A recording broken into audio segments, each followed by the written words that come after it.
The virtual meeting of the United Nations Security Council is called to order. Can I start by giving a very warm welcome to you, Secretary General, also to all of the distinguished ministers and other high-level representatives. Thank you very much for joining this meeting. And before I start with the formalities of the proceedings before us today, can I just begin by underscoring the importance of the meeting and the issues that we're deliberating on today. We're fighting a global pandemic. We must ensure, I believe it's our mission to ensure an equitable distribution and access to COVID-19 vaccines right around the world to make sure no one is left behind. That must include the most vulnerable, including those languishing in refugee camps or indeed in war-torn conflict zones. That's the focus of our discussions today, and I very much look forward to a very constructive discussion with all of you. The provisional agenda for this meeting is maintenance of international peace and security, implementation of Resolution 2532 of 2020. And so with your permission, I will adopt the agenda.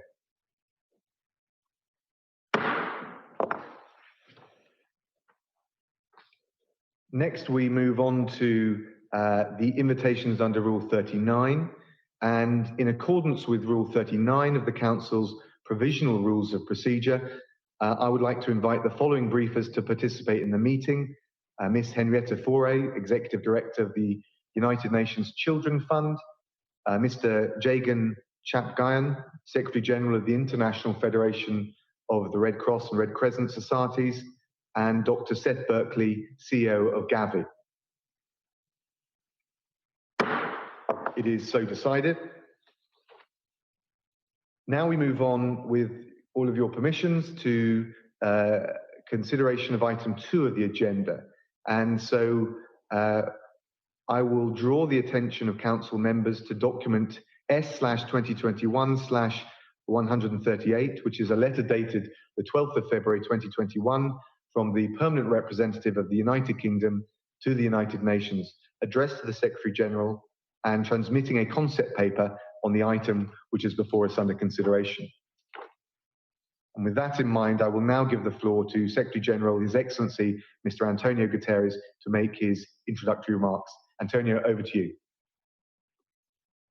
Thank you very much, Mr. President, and with your permission, I would make a brief introduction and then ask my colleague Henrietta Foray, Executive Director of UNICEF, to develop our briefing. Excellencies, ladies and gentlemen, I thank the United Kingdom for organizing this meeting and for reinforcing my call for a global ceasefire to ease suffering, create space for diplomacy, and enable humanitarian access, including for the delivery of vaccines worldwide. COVID-19 continues its merciless march across the world, upending lives, destroying economies, and undermining the Sustainable Development Goals. And the pandemic is exacerbating all the factors that drive instability, hindering our efforts to implement Security Council Resolution 2532 for the cessation of hostilities, for conflict prevention and resolution.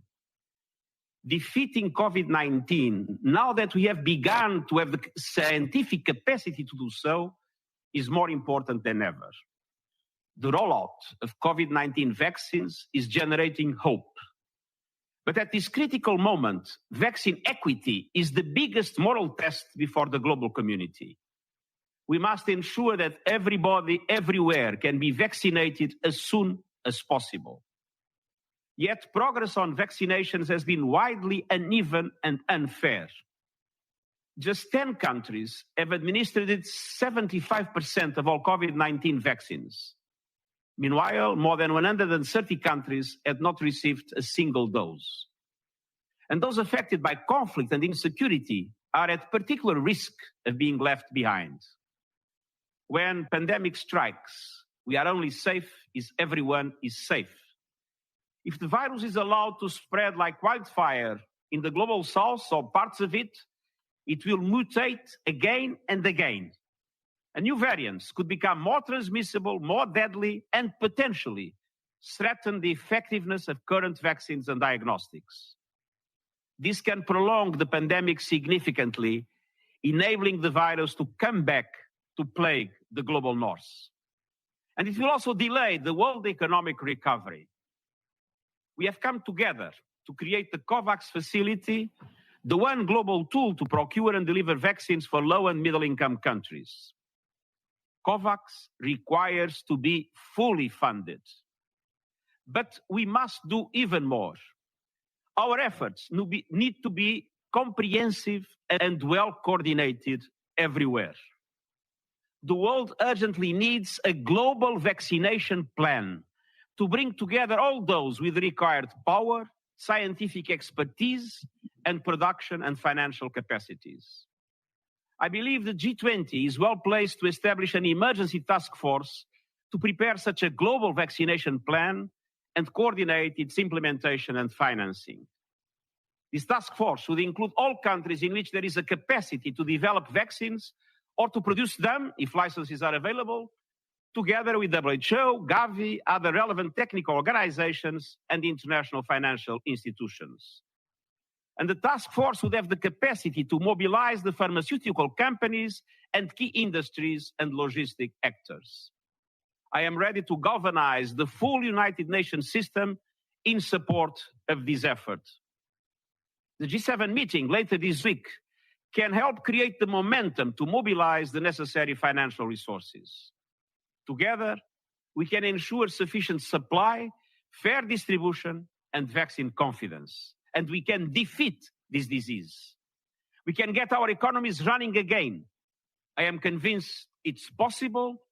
Let's make it happen together, and I thank you. Thank you, Secretary General, for your remarks. And now I understand that the Secretary General has to leave the meeting at 9:25 a.m. because of other pressing commitments and priorities. So can I also just take this opportunity to thank you for all of your work, your leadership, and indeed the work on the front line of so many UN staff right around the world. I'll now give the floor to Ms. Henrietta Fore. Thank you very much, Secretary General, Excellencies, fellow briefers, Secretary Raab. Thank you for convening this debate. UNICEF appreciates the United Kingdom's efforts to shine a light on the importance of equitable access to the COVID-19 vaccines. The only way out of this pandemic, as the Secretary General has just said, for any of us, is to ensure vaccinations are available for all of us.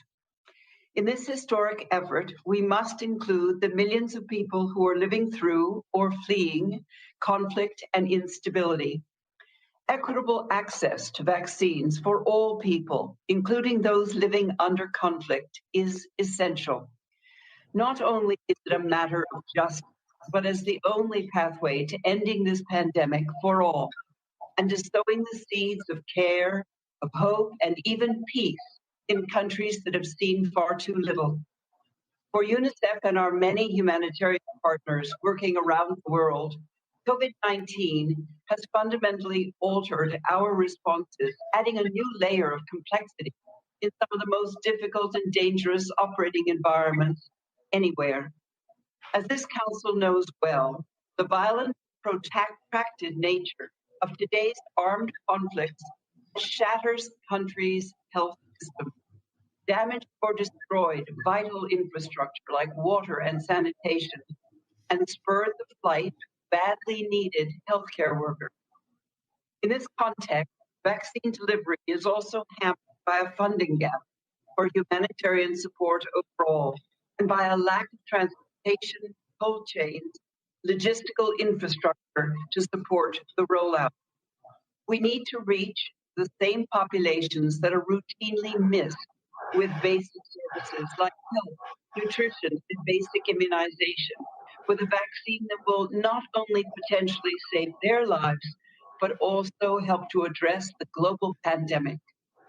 UNICEF is proud to support the WHO-led global response, and we're bringing our decades of experience and expertise to this massive act. We are working with our partners and governments to support country readiness. With our vast field presence in every country, we are working with local and national authorities on preparations and strategies to reach all people, including those in hard-to-reach locations. Using existing immunization infrastructure, we are also working to reach people who are not normally targeted in our immunization programs, including health workers, the elderly, and high-risk groups. And we're helping governments to establish pre-registration systems and prioritizing which people, such as healthcare workers, need to receive vaccines first. We're engaging communities and building trust to defeat misinformation.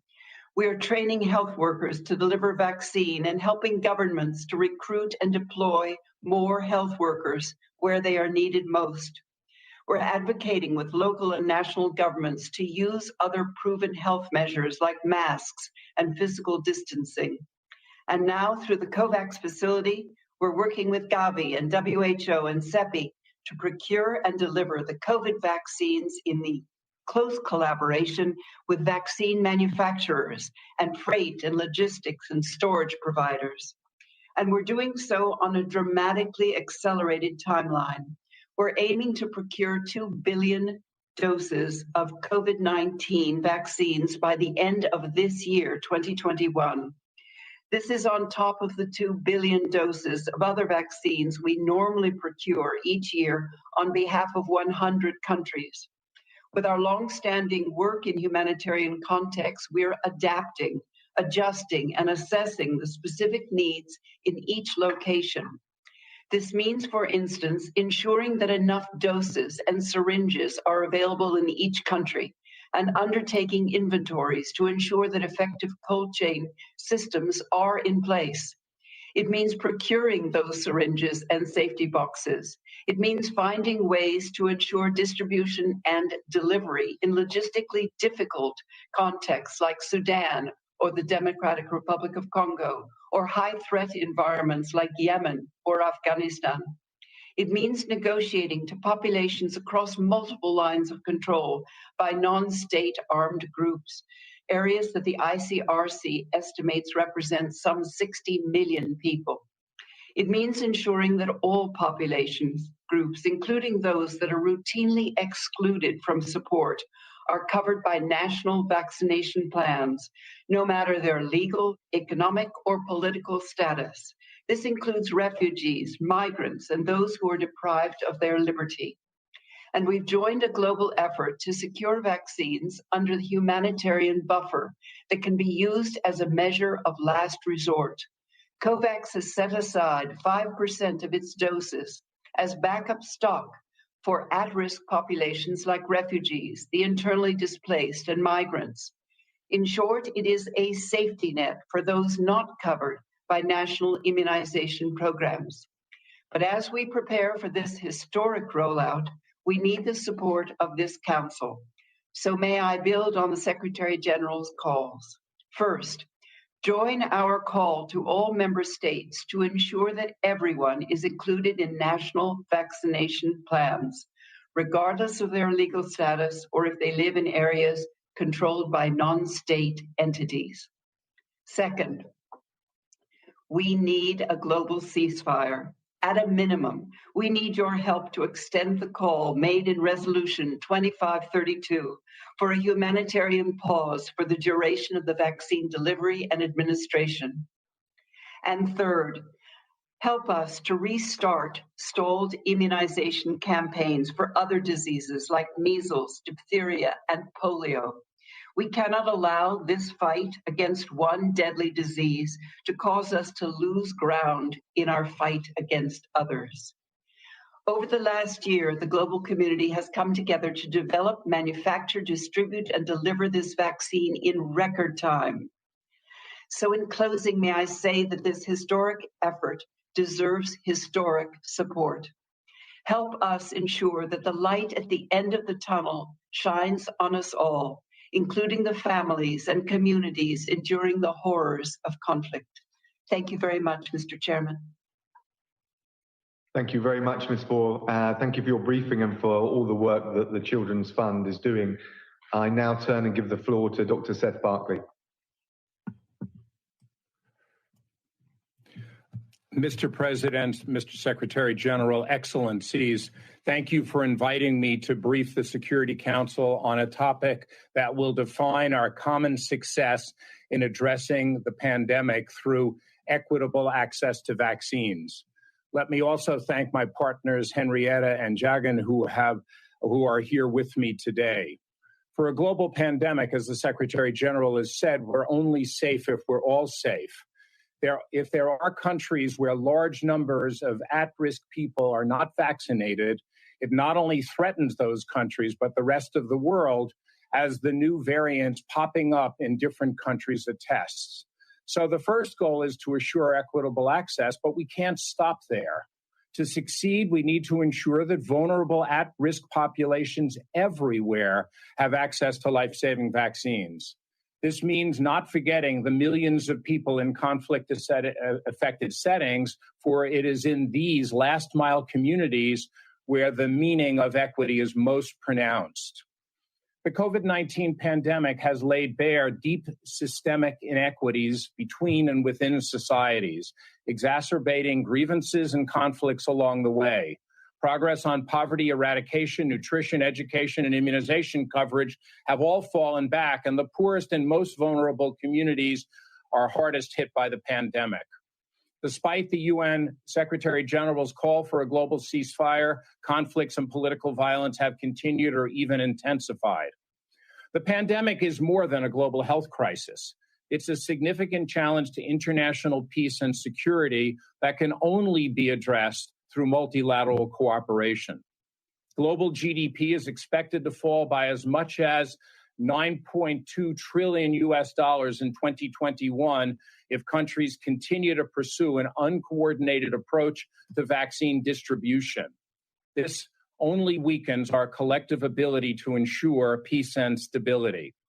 For over 20 years now, Gavi, the Vaccine Alliance, has worked to give the protection of new and underutilized vaccines to more than 800 million children and to support global health security by financing global stockpiles for epidemic diseases such as Ebola, horribly in the news this week again. Our target for the next 5 years is to reach children who receive no routine vaccines, the so-called zero-dose children, 2/3 of whom live below the poverty line, and an estimated 40% living in settlements affected by fragility. Vaccines work against poverty and conflict, too, by giving children in particular the same life chances that makes access eligible. Sadly, there is a correlation between conflict and underperformance in immunization. Countries in the Gavi family that are not suffering from fragility reach on average 83% of children with the first dose of vaccine, while countries affected by conflict, this drops to 65%. This is further compounded by challenges to healthcare provision in conflict and fragile settings where access to healthcare and infrastructure are disrupted or restricted where they're needed most, furthering exacerbating the deprivations and inequalities and driving displacement. In response to this, Gavi's fragilities, emergency, and refugees policies provide greater health systems funding and flexibilities to eligible partners and countries. But it isn't just the vaccine. It's also, as Henrietta said, the supply chain, the bravery and professionalism of the health workforce, and the development of humanitarian actors that is totally essential. After all, vaccines don't deliver themselves. So now let me come to the biggest test of a multilateral system in a generation. As I have long said, epidemics and pandemics are an evolutionary certainty, and vaccines, where they exist, are an essential tool in preventing these and protecting us all from new diseases. They're an essential investment in both national and international security. A health budget is a defense budget, and investing in vaccines for COVID-19 and for other diseases is a fundamental pillar of global health security. Along with securing and supporting populations impacted by conflict, it's important to consider pandemic preparedness, disease and virus surveillance, and security of supply lines, security of health workers and facilities. That is why, as my colleague Henrietta Fore explained, COVAX and its goal for equitable access is so critical to ending the acute phase of the pandemic. And this goes hand in hand with access to diagnostics, therapeutics, supply chains, and health systems innovations. As part of the COVAX facility, a proposed humanitarian buffer will enable access to COVID-19 vaccines for high-risk populations in humanitarian settings, especially where they are at risk of being excluded or where governments and health ministries have no access due to conflict. While we work on this safety net with the strong support of our humanitarian partners in the Interagency Standing Committee, COVAX and our partners are clear that the first resort for covering all the high-risk groups, irrespective of their legal status, is their inclusion in the country's national vaccine plans. The humanitarian buffer is but a measure of last resort.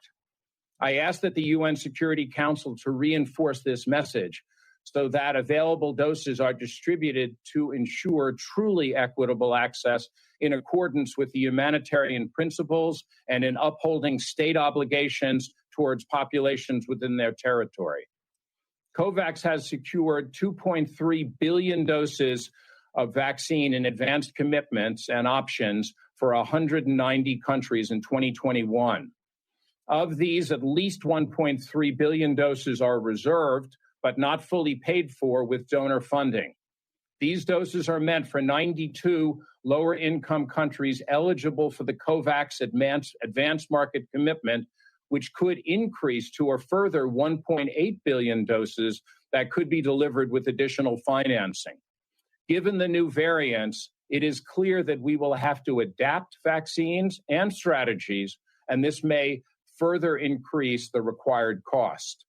It's critical that donors and countries step up with additional funding, that manufacturers prioritize multilateral initiatives over bilateral deals with short-term profit, stop inequitable vaccine diplomacy, that research and development and essential scientific knowledge is shared, and that the family of nations represented by the United Nations pull together and prepare for the largest logistical effort in immunization the world has ever seen. It's also fundamentally important that where the vaccines are available, the Security Council plays its critical role in enabling supplies to move into conflict-affected settings via neutral humanitarian actors in accordance with international law.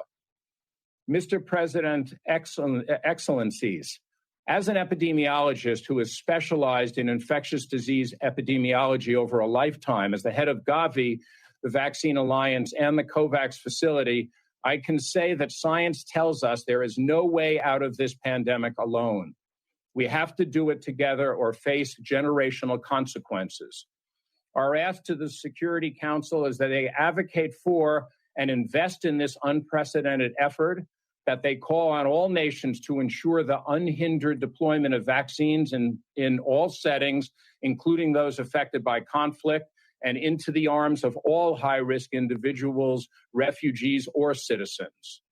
As we now know, global health security is key to economic and human security, progress, and stability, and we overlook it at our own peril. No one is safe until we are all safe. COVID-19 is the biggest stress test of the multilateral system we've seen in decades. It has affected every person, every community, every country on Earth. We must get this one right, particularly as it is an evolutionary certainty that this will not be the last pandemic. Thank you for listening. Thank you so much, Dr. Barkley, and thank you for the work you're doing and that Gavi is doing. I now give the floor to Mr. Jaishankar. Over to you.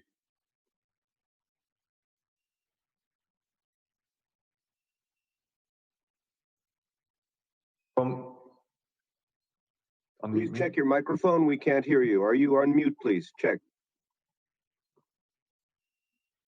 Yeah, you hear me now? Yes, please go ahead. Thank you. Yeah, Mr. President, thank you for the opportunity to join this important discussion today. Your Excellencies, dear colleagues, COVID-19 has shown us many things. It has highlighted painfully the weaknesses inherent within our public health systems. It has underlined our interconnectedness and the importance of responding to a global pandemic in a coordinated way. And it has shown the deadly consequences of mistrust. It seems sadly appropriate that I'm speaking to you about trust just days after a new Ebola outbreak was announced in Guinea.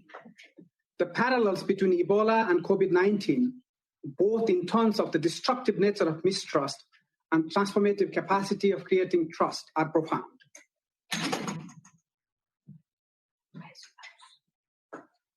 What happened? Could it fix it? It was the problem. When communities do not understand health interventions, they will not accept them. Instead, they are likely to see these health measures as threats, which can lead to violence. We saw this many times during the Ebola outbreaks, and we have all seen this many, many times during the COVID-19 pandemic. Put simply, mistrust kills. When science is not only ignored but derided, when the decision to wear masks becomes controversial, and when the wave is filled with absurd rumors, trust in the tremendous efforts to stop the pandemic is severely undermined.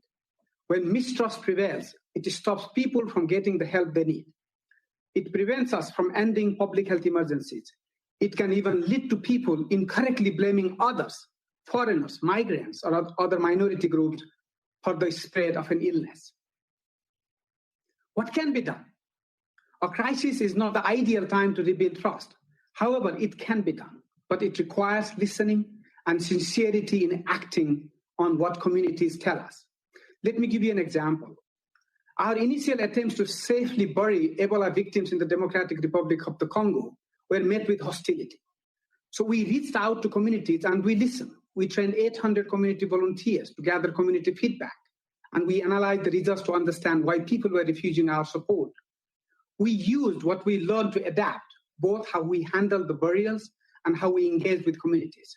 And the result of this diligent, patient work was that refusals dropped from 80% to just 8% by the end of the outbreak.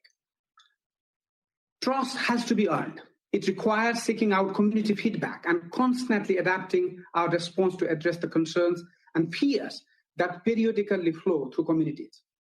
It also requires investment, certainly more than has been the case during this pandemic. Mr. President, mistrust has consistently undermined COVID-19 response efforts. Now, as we turn to the immunization phase of the global response, earning community trust remains crucial, especially against the backdrop of historically high levels of vaccine hesitancy. As we learned during Ebola, people trust us for our actions. They look at what we do and they judge us for what we do not do. They see clearly the current high levels of vaccine inequity and inequality. They see the unfairness, for example, in the fact that less than 1% of vaccine doses globally have been administered in the 32 countries facing severe or very severe humanitarian crisis. The fair and equitable distribution of vaccines is essential to building trust and for maintaining international peace and preventing violence. This is about more than fairness. This is about stopping the virus. However, equity is not something that happens on its own. History tells us that. Just as we need to ensure that all countries can access vaccines, we also need to make sure that those vaccines reach the arms of all the people who need them. Underserved, alienated, or isolated communities, including those living in areas not under the control of states, as well as detainees, IDPs, and refugees, must be integrated in national vaccination efforts. Strong involvement of the International Red Cross and Red Crescent movement and other local impartial organizations in vaccination activities can help ensure that these last-mile communities are not left behind. The efforts of the National Red Cross and Red Crescent societies to maintain routine immunization in contexts like Afghanistan, the Central African Republic, and Pakistan have saved countless lives. This unparalleled access into last-mile communities can just as easily channel COVID-19 vaccinations while maintaining critical routine vaccinations. The vaccination campaign we launched just last month to help vaccinate 500 million people in support of the global efforts was born out of this reach and the trust of our membership at the most local level. How can you as UN member states support these efforts to build trust and integrate last mile communities into COVID-19 immunization efforts? You can include community organizations such as the National Red Cross and Red Crescent societies in all phases of immunization planning and delivery. By involving these actors, you will gain insight into community misconceptions and misgivings, and will gain sight of those groups and communities that might normally be hidden from your view. Mr. President, I would like to stress the importance of ensuring the safety and protection of volunteers, first responders, and healthcare workers during this pandemic. In 2020, my colleagues at the International Committee of the Red Cross documented nearly 850 incidents of violence against healthcare workers involved in the COVID-19 response, a figure that is both shocking and almost certainly an underestimate. International humanitarian law must be respected. Violence against healthcare workers must not be tolerated. We have a collective responsibility to care for those who care for us. Mr. President, let me conclude by thanking the millions of volunteers who are serving on the front lines of this pandemic. By selflessly responding to the needs of others, each of them create tiny ripples of hope. I believe that these ripples will build trust and eventually turn into the wave that washes away this pandemic. These volunteers prove that humanity is not only alive, but is in fact thriving, giving us all hope for peace and security as we deal with the toughest crisis of our lifetime. Thank you, Mr. President. Thank you, Mr. Chapgayan, for your briefing and the work of the Red Cross and the Red Crescent. I will now make a statement in my capacity as the Secretary of State for Foreign, Commonwealth and Development Affairs for the United Kingdom of Great Britain and Northern Ireland. Your Excellencies, I am very pleased and honoured to address this first ever Security Council meeting on vaccinations. It is, I think, right that we bring the full weight of the Security Council and the wider UN system to bear on ending this appalling pandemic. The virus, we know, is still on the rise globally with the emergence of new, more transmissible variants, which has itself driven increased transmission in most regions, I think it's fair to say. But with vaccines approved and now being rolled back, we've got that opportunity to fight back. And at last, I think we can genuinely say that we see light at the end of the tunnel, or at least a light that is drawing closer to us. But this has to be a global effort. The pandemic isn't under control anywhere until it's under control everywhere. And we need to think of ourselves as a team working together against a common and very deadly enemy. That's the reality of our struggle. No nation is truly safe until we are all safe. In terms of what that means for us, I think it means that we have to work to secure access to vaccines around the world, including in the hardest to reach places, including places of conflict and other types of insecurity. And at present, we know that more than 160 million people worldwide are at risk of being excluded from vaccinations because of instability and conflict. So we've got a real challenge to meet the shortfalls in securing supplies, delivering vaccinations on the ground. There are many challenges to achieving this, from securing comprehensive humanitarian access to managing vaccine storage. And overcoming all of these challenges and the compound challenge that they present will require greater national, regional, and international cooperation. And the UN will play a key coordinating role as we bring those efforts together.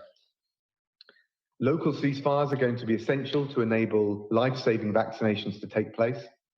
And they're essential to protect the brave health workers and humanitarian workers working in incredibly challenging conditions in conflict zones, who are striving to deliver that help, that vital life-saving help, to those who need it most. Ceasefires have been used to vaccinate the most vulnerable communities in the past. There's no reason why we can't do this. There's no reason why we can't, with the will that we can muster, come together to overcome the challenges. We've seen it in the past to deliver polio vaccines to children in Afghanistan, just to take one example. Likewise, the suspension, or at least the postponement of routine non-COVID vaccination campaigns during the pandemic, I think is another grave concern for all of us. So the rollout of COVID vaccines shouldn't displace those programs. They have to go hand in hand. On the 1st of July last year, the Security Council adopted Resolution 2532 on fighting COVID-19 in the most vulnerable countries. And further action is needed now by the Council to call for ceasefires specifically to enable COVID vaccines to be carried out in those areas that have been so badly affected by conflict. That's why we're proposing a new resolution for this Council's consideration. The COVAX facility is due to start rolling out vaccines this month, and we're proud to host its launch at the Global Vaccine Summit last June, and we're proud to be one of Gavi's largest donors. We will continue to keep up that support. And by calling for vaccination ceasefires and by calling for COVID-19 vaccination plans to include all high-risk populations, including refugees, this resolution and this Council really has an opportunity to help get vaccines distributed to the most vulnerable communities across the planet. It would help ensure full access for humanitarian and medical personnel. It would help protect them as they go about their challenging work. And so I would just close my remarks on behalf of the UK by urging all members of this Council to support the swift and full adoption of this resolution. Our scientists have done incredible work in developing the vaccine. We must work together now to get those vaccines to the most hard-to-reach communities and the most vulnerable in those hard-to-reach communities. We cannot turn away while those in conflict zones are denied this essential, critical protection from the virus.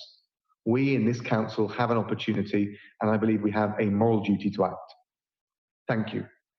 And I will now resume my functions as President of the Council, and at this point give the floor to His Excellency Mr. Ralph Gonsalves, Prime Minister and Minister for Foreign Affairs of St. Vincent and the Grenadines. Over to you. Thank you, Mr. President. Let me begin by expressing on behalf of St. Vincent and the Grenadines our appreciation to the United Kingdom for convening today's very pertinent discussion. We also thank the briefers for sharing compelling insights on this very important topic. The number of deaths, the level of economic destruction, and the social dislocations associated with COVID-19 continue to expand globally as new variants of the virus with increased transmissibility threaten to disrupt even the most resilient of societies. Amidst this continuously evolving threat, the question of equitable access to vaccines is of prominent concern, great concern, one of the major issues in contemporary political economy today. The simple truth is that unless vaccines are made available, affordable, and accessible to all, many vulnerable countries and peoples, including those affected by conflict, would suffer unbearably as the pandemic continues to destroy lives and livelihoods. Greater international cooperation amongst all countries, international financial institutions, and major pharmaceutical companies is clearly required. The United Nations and its specialized agencies, such as the World Health Organization, should maintain a central role in ensuring that vaccines can be administered safely, efficiently, and globally to all persons in high-risk categories and more widely to achieve population immunity. In this regard, we would welcome an enforceable international rules-based compact to deliver vaccines to all who need it. We also reiterate the Caribbean Community's CARICOM's call for a global summit in the context of the World Health Organization's Access COVID-19 Tools Accelerator Facilitation Council to discuss equitable access and distribution of vaccines. We in the Caribbean Community, CARICOM, are resolved to share with each other, on the basis of need, whatever quantities of vaccines we receive or procure. Political will, principled engagements, and solidarity among all nations remain crucial elements for overcoming COVID-19. There is the disturbing trend of vaccine nationalism. Some wealthy countries hoard critical medical supplies, including vaccines. Such conduct only prolongs the pandemic.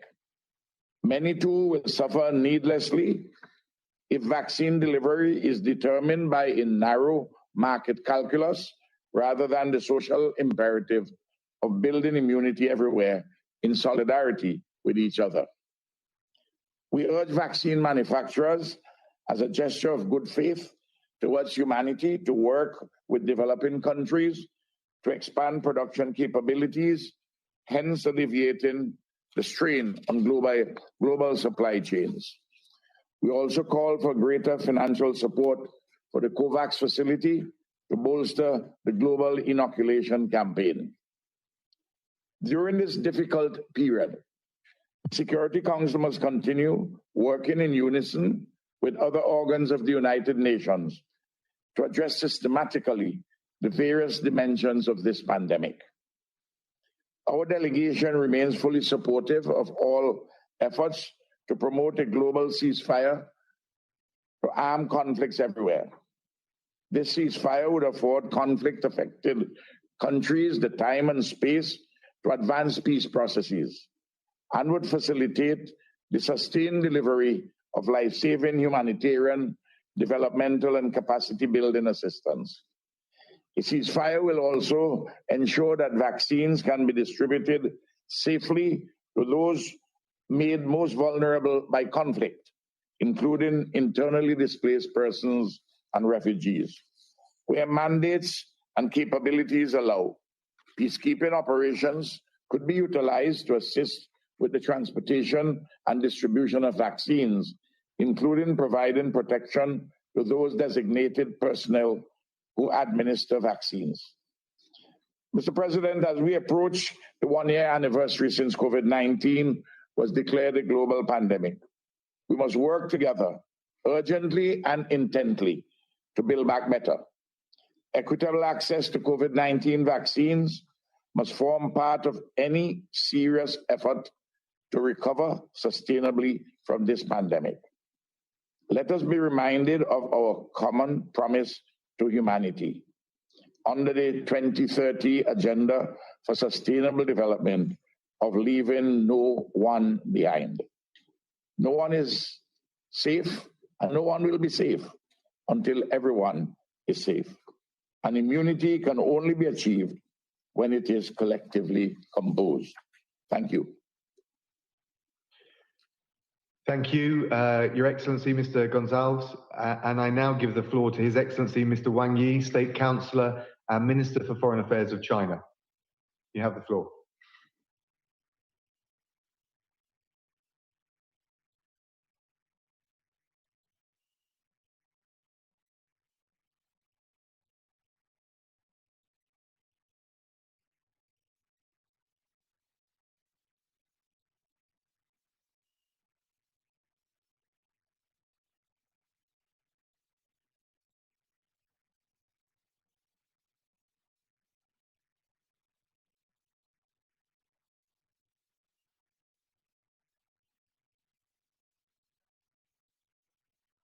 Stronger international solidarity and closer international cooperation for people-centered response to COVID-19. It was an exemplification of the role of the Security Council. Over the past 7 months, more than 180 countries endorsed the Secretary General's appeal for an immediate global ceasefire. Important progress has been achieved in several countries, including Libya and Sudan, contributing to global COVID response. That said, a new wave of pandemic is still raging. Developing countries, especially those in conflicts or affected by humanitarian crisis, face difficult challenges. We must redouble our efforts for continued progress in combating COVID-19 and upholding peace. In this connection, China would like to underscore the following points. First, we should put people front and center and step up international cooperation against the COVID-19. In the face of this pandemic, nothing matters more than the people and nothing is more valuable than human lives. This is a relay race of working together to save lives. It is not a zero-sum game where one's gain means the other's loss. Countries need to replace division with solidarity and keep to the right path of cooperation to tide over this trying time caused by COVID-19.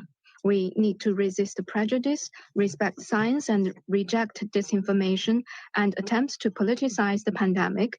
In this regard, members of the Security Council must lead by example. Second, we should earnestly implement the Security Council resolution to create an enabling environment for COVID response. Countries in armed conflicts and affected by humanitarian crisis are weak links in this global battle against the COVID-19. They deserve particular attention. Parties to armed conflicts should earnestly abide by Resolution 2532. They must walk away from the battlefield of armed conflicts and join the fight against the coronavirus. It's important to ensure access for humanitarian assistance, especially for women, children, and other disadvantaged groups. The United Nations need to use well the humanitarian pause to carry out mediation and good offices to advance political settlement. China always opposes unilateral sanctions without Security Council's mandate. Under the current circumstances, we urge the relevant countries to show humanitarian spirit and at least suspend their unilateral sanctions and other forceful measures with no grounds in international law. Third, we should reduce vaccine deficit and give stronger assistance to developing countries. Vaccines are powerful weapons to defeat COVID-19. Thanks to the concerted efforts by governments, businesses, and scientists of many countries, COVID vaccines are being developed and produced at record speed. Nonetheless, several problems need to be addressed urgently. The first is the deficit in production capacity.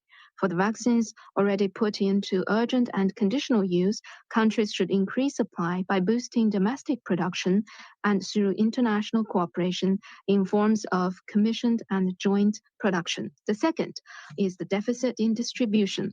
As Secretary General Guterres put it, vaccines are reaching high-income countries quickly, while the world's poorest have none at all. Not only will this result in an immunity divide, but will also widen the development gap. We should come together to reject vaccine nationalism, promote fair and equitable distribution of vaccines, and in particular, make them accessible and affordable for developing countries, including those in conflicts. We must ensure that no country in need of the vaccines is left behind and that no individual waiting for vaccination is neglected. Fourth, we should enhance coordination and give full play to the role of the UN system. The WHO plays a central coordinating role in global actions against the COVID-19. Countries should continue to give stronger political and financial support to the organization, particularly the support needed for it to effectively lead this largest vaccination operation in human history. COVAX provides a crucial channel for developing countries to access vaccines. It should prioritize the needs of developing countries and ensure vaccine supplies for conflict-stricken regions and countries under sanctions. Bilateral actions could form synergy with COVAX.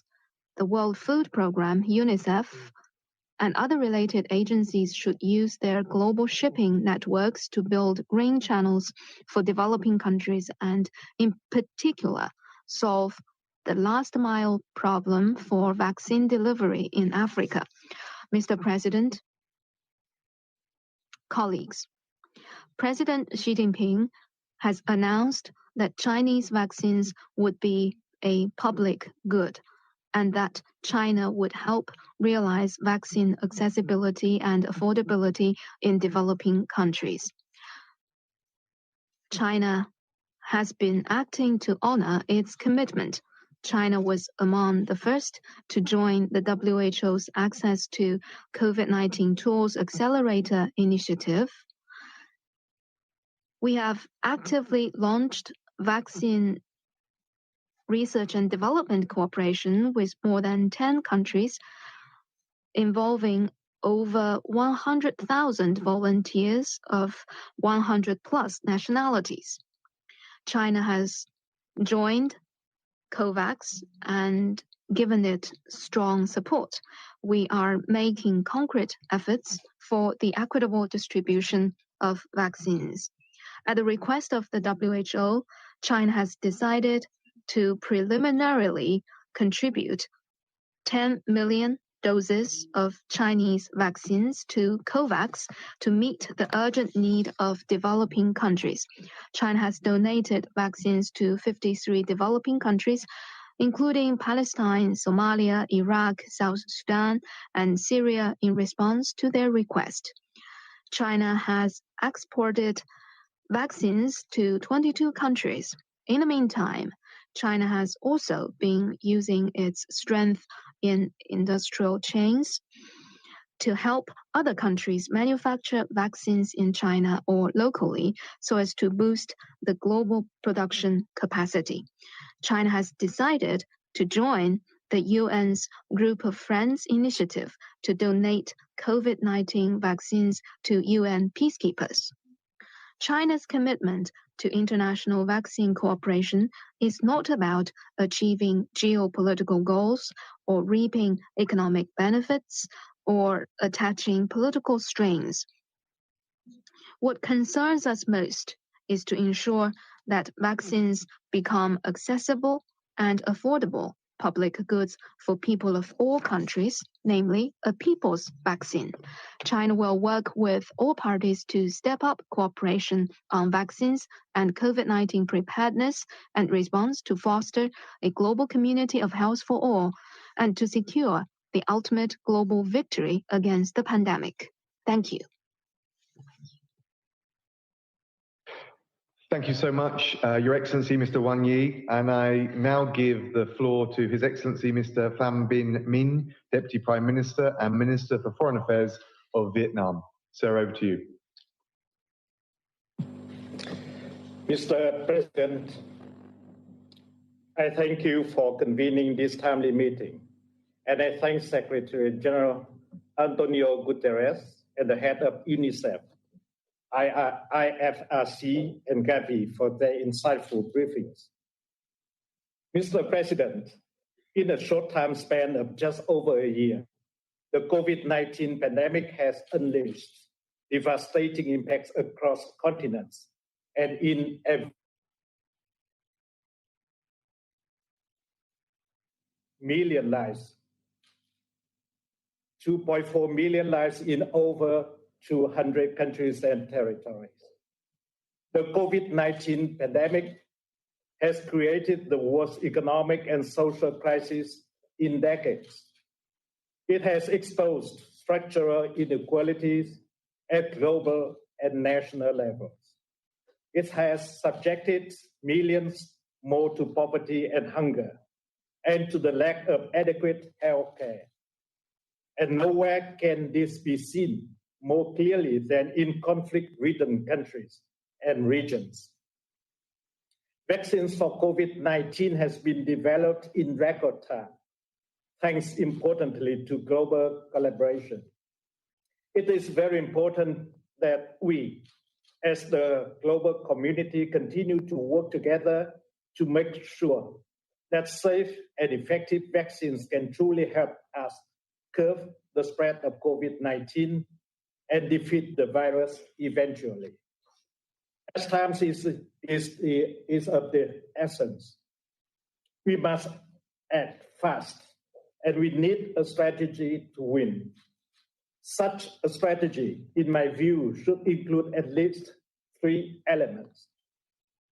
First is to consider vaccines global public goods that should be made available and affordable to all countries and all communities, with priority given to high-risk populations and those in the front lines in the fight against this pandemic. It is of concern that some countries are stockpiling on vaccines in quantities larger than the population at the expense of poorer countries. But as recent studies have shown, This would be more costly compared to investment into multilateral vaccination efforts like COVAX.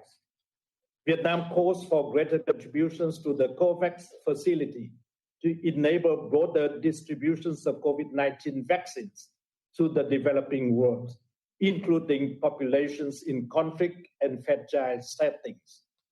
Secondly, an environment of peace, security, and stability is critical to ensuring the unhindered delivery of vaccines to those in need. It is also vital to protect infrastructure that are critical to the survival of the civilian populations in general and for the safe and effective delivery of vaccines in conflict settings. The Council must strengthen the implementations of Resolution 2532. It must, in particular, reiterate its demand for global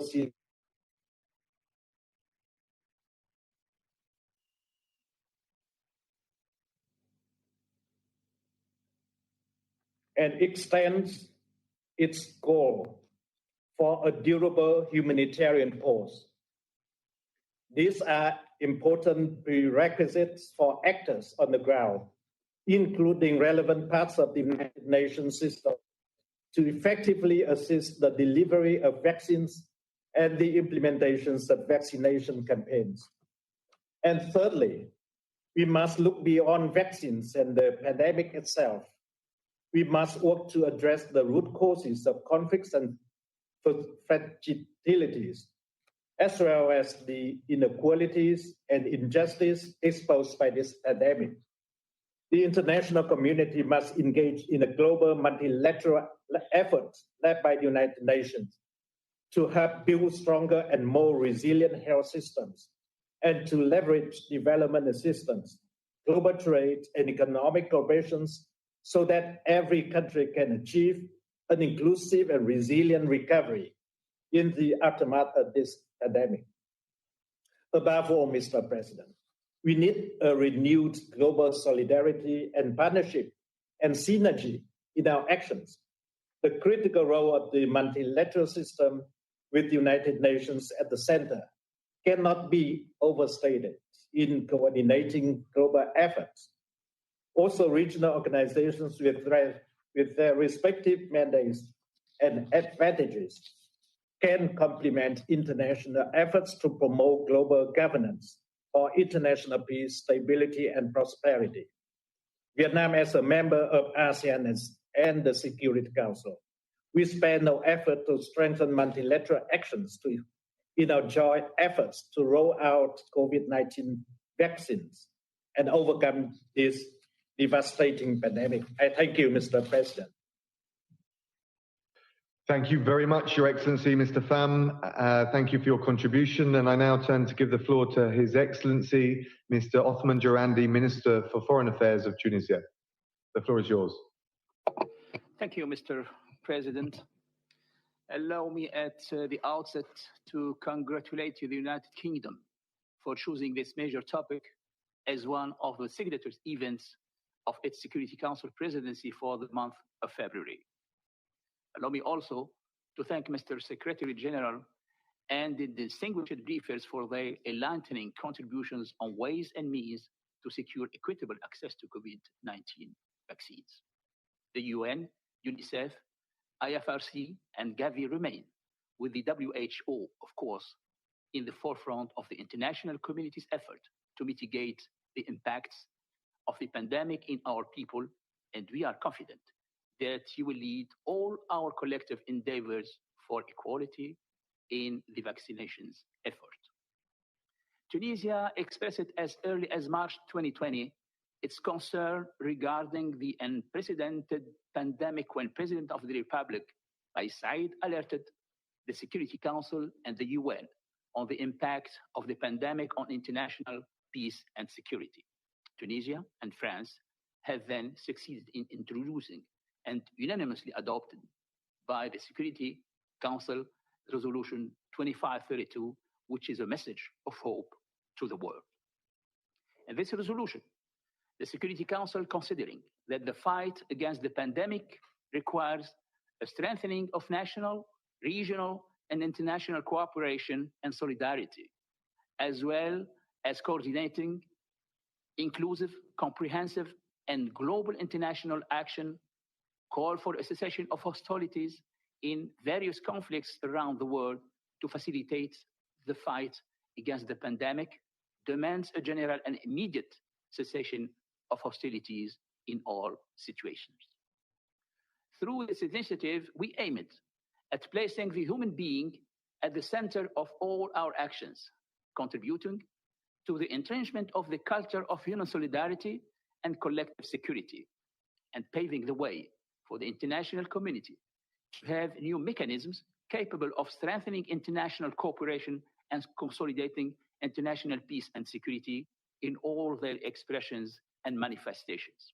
And in this case, to face in tight rows and efficiently the unprecedented COVID-19 pandemic. Mr. President, the worldwide repercussions of the COVID pandemic continue to worsen at all levels, including on international peace and security, with more than 2.3 million deaths and nearly 1.8 million infections, economic contraction, sharp declines in growth levels, heavy production losses, and huge social impacts caused by high unemployment and widespread poverty. The pandemic threatens the stability and continuity of states and will undoubtedly continue for years to impact most several developing countries, fragile contexts, conflict zones, refugees camps, and displaced person communities, where the lives of millions are at risk of famine and epidemic, especially with the emergence of its new rapidly spreading strains in the absence of health facilities. In the midst of this delicate and unprecedented international situations, the introduction of COVID-19 vaccine is an important step towards containment and control, opening a new window of hope for humanity with the possibility of ending the loss of life and restoring people's livelihood. Tunisia has, despite the stringent economic and social conditions that the country is experiencing, like other countries around the world, supported without any hesitations the African Medical Supplies Platform, launched to raise funds to support the means of control and enable Africans to better cope with the pandemic. We contributed more than $500,000 to the African Union Fund dedicated to the fight against the COVID-19, including plans to acquire sufficient quantities of doses of vaccine for the benefit of African populations. We, therefore, believe in the vital importance of activating international cooperation and solidarity in order to ensure equitable access to vaccine. In this context, Tunisia commends the COVAX initiative for equitable access to COVID-19 vaccines and salutes Gavi and WHO efforts to accelerate development, production, and equal distribution of testing, treatments, and vaccines. This is a unique example of multilateralism and international cooperation to meet the challenges we face. Mr. President, all these efforts would fall short from our Charter's noble goals and principles if we don't translate into reality our shared commitment to make vaccines a global common good. By adopting the SDGs, we all promised to leave no one behind. The first step on this path can only be an equal and affordable access to vaccines for all. And to conclude, Mr. President, let me stress on what Mr. Secretary General of the United Nations already said: no one is safe from COVID until we are all safe. Thank you very much, Mr. President. Thank you, Your Excellency, Mr. Durandi, for your contribution. And I now give the floor to His Excellency, Mr. Antony J. Blinken, Secretary of State for the United States. Over to you, sir. Dominic, thank you very much, and it's very good to be with all of you today. I thank my colleague from Tunisia for his very strong remarks, and I very much thank Secretary General Guterres for his leadership on what is truly a global challenge. Mr.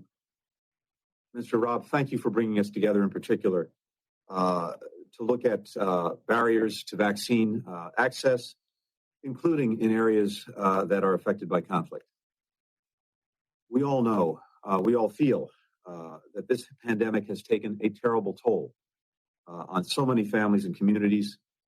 And first and foremost, as human beings, our hearts go out to all of them. Thanks to tireless global efforts of scientists, of doctors, health professionals, several safe and effective vaccines, therapeutics, and diagnostics have been developed. And these are remarkable achievements. Thanks to collaboration between the private sector and governments, global manufacturing capacity for safe and effective COVID-19 vaccines is expanding, but not fast enough to address the global need. The United States will work with our partners across the globe to expand manufacturing and distribution capacity and to increase access, including to marginalized populations. Here's how else we plan to contribute to ending this pandemic. As some of you will have seen, President Biden's first national security memorandum made clear that the United States will once again serve as a global health leader. The United States believes that multilateralism, the United Nations, the World Health Organization are essential, not just as an effective international COVID-19 health and humanitarian response, but also building stronger global health capacity and security for the future. We have the immediate challenge of COVID-19.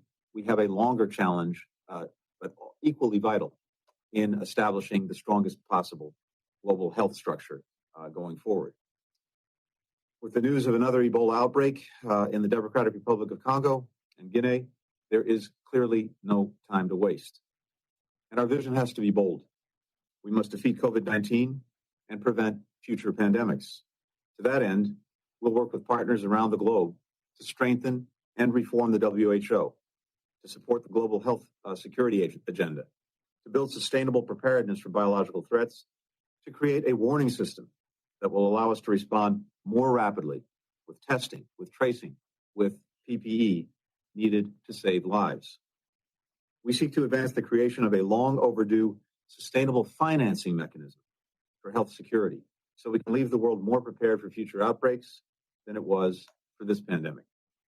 We're working with the WHO, the COVID-19 Vaccine Global Access Facility, and the Access to COVID-19 Tools Accelerator.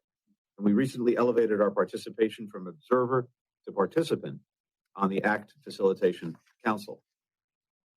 We plan to provide significant financial support to COVAX through Gavi, the Vaccine Alliance, and we'll work to strengthen other multilateral initiatives involved in the global COVID-19 response. For example, the Coalition for Epidemic Preparedness Innovations and the Global Fund to fight AIDS, tuberculosis, and malaria. These commitments build on a long tradition. Over the past 2 decades, the United States has provided more than $140 billion in global health assistance. We're now the single largest contributor to the international response to COVID-19. Today, I'm pleased to confirm that by the end of the month, the United States intends to pay over $200 million in assessed and current obligations to the WHO. This is a key step forward in fulfilling our financial obligations as a WHO member. And it reflects our renewed commitment to ensuring the WHO has the support it needs to lead the global response to the pandemic, even as we work to reform it for the future. Every country needs to do its part and contribute to the COVID-19 response.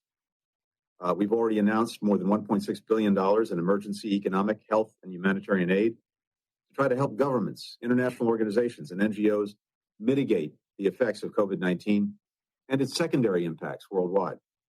And that's in addition to a commitment of $1.16 billion over fiscal years 2020 through 2023 to support Gavi's broader immunization efforts.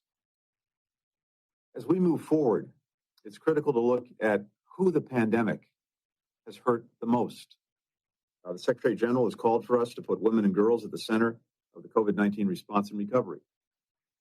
The data we've all seen has shown a profound backsliding in gender equality, including spikes in gender-based violence as families are confined to close quarters during the pandemic. We need to continue implementing Security Council Resolution 1325 and redouble our efforts to implement Council Resolution 2475. We must support the Secretary General's various COVID-19 policy briefs on gender, people with disabilities, and other vulnerable and marginalized groups. These groups must be included as decision makers at all levels, following the principle of nothing about us without us. And countries must be held accountable for upholding their human rights obligations. No country should be allowed to use COVID-19 as an excuse to violate human rights or fundamental freedoms. We also call for all countries to combat misinformation on vaccines. If we don't, we seriously jeopardize our mission. Even as we expand access to safe and effective vaccines, we know that COVID-19 outbreaks are likely to occur in the years to come. The ongoing expert investigation about the origins of this pandemic and the report that will be issued must be independent, with findings based on science and facts, and free from interference. To better understand this pandemic and prepare for the next one, all countries must make available all data from the earliest days of any outbreak. And going forward, all countries should participate in a transparent and robust process for preventing and responding to health emergencies, so the world learns as much as possible, as soon as possible. Transparency, information sharing, access for international experts. These must be the hallmarks of our common approach to what is truly a global challenge. The language in Resolution 2532 remains as relevant now as when it was adopted in July of 2020. Conflict-affected countries, weakened by war, violence, and poor health infrastructure, remain highly vulnerable to pandemics and other illnesses that can be prevented by immunizations. And this pandemic has worsened already dire humanitarian and political crises, contributing to unprecedented levels of need. Organizing and implementing mass vaccination campaigns amid violence and conflict, we know, will be immensely difficult. But we have to do it to prevent humanitarian crises from getting worse and to stop the pandemic's secondary impacts from degrading fragile political situations. As President Biden has made clear, the United States will work as a partner to address global challenges. This pandemic is one of those challenges, and it gives us an opportunity not only to get through the current crisis, but also to become more prepared and more resilient for the future. Thank you, and I'm grateful to be able to work with all of you on a challenge that affects all of us. Thank you so much, Your Excellency, Secretary of State. Thank you for that contribution. And I now turn to give the floor to His Excellency, Mr. Subramaniam Jaishankar, Minister for External Affairs of India. The floor is yours, sir. Mr. President, Foreign Secretary Raab, let me begin by thanking the United Kingdom for organizing this discussion today. I also appreciate the insightful briefings on the challenges that we are confronted with regarding the availability, accessibility, affordability, and distribution of COVID-19 vaccines in conflict-affected regions. As we assess the impact of the pandemic and the prospects of recovery, including through the availability of vaccines, there are 5 concerns that India would like to share. 1, lack of global coordination regarding vaccine distribution will hit conflict-affected areas and poorer countries hardest. The ICRC estimates that more than 60 million people in such areas are at risk. 2, there currently exists a glaring disparity in accessibility of vaccines globally. Equity in access to vaccines is important for mitigating the impact of the pandemic. 3, this disparity calls for cooperation within the framework of COVAX, which is trying to secure adequate vaccine doses for the world's poorest nations. 4, from an economic standpoint, the costs of inequitable vaccine distribution are truly massive. The International Chamber of Commerce predicts that the global economy stands to lose as much as $9.2 trillion if the international community fails to address vaccine inequity. And 5, routine immunization programs have been thrown into disarray. Due to the pandemic, about 80 million children in at least 68 countries are at risk of diphtheria, measles, and polio. Mr. President, in order for the world to put the COVID-19 pandemic decisively behind us and to emerge more resilient, I would like to put forward the following 9 points for our collective consideration. 1, persist with the vaccination drive along with other public health measures to slow down the virus's ability to infect new people and mutate further. 2, collaborate with each other on genomic surveillance to track virus mutations and variants, and exchange information in this regard in a regular and timely fashion. 3, effectively address public resistance to vaccines.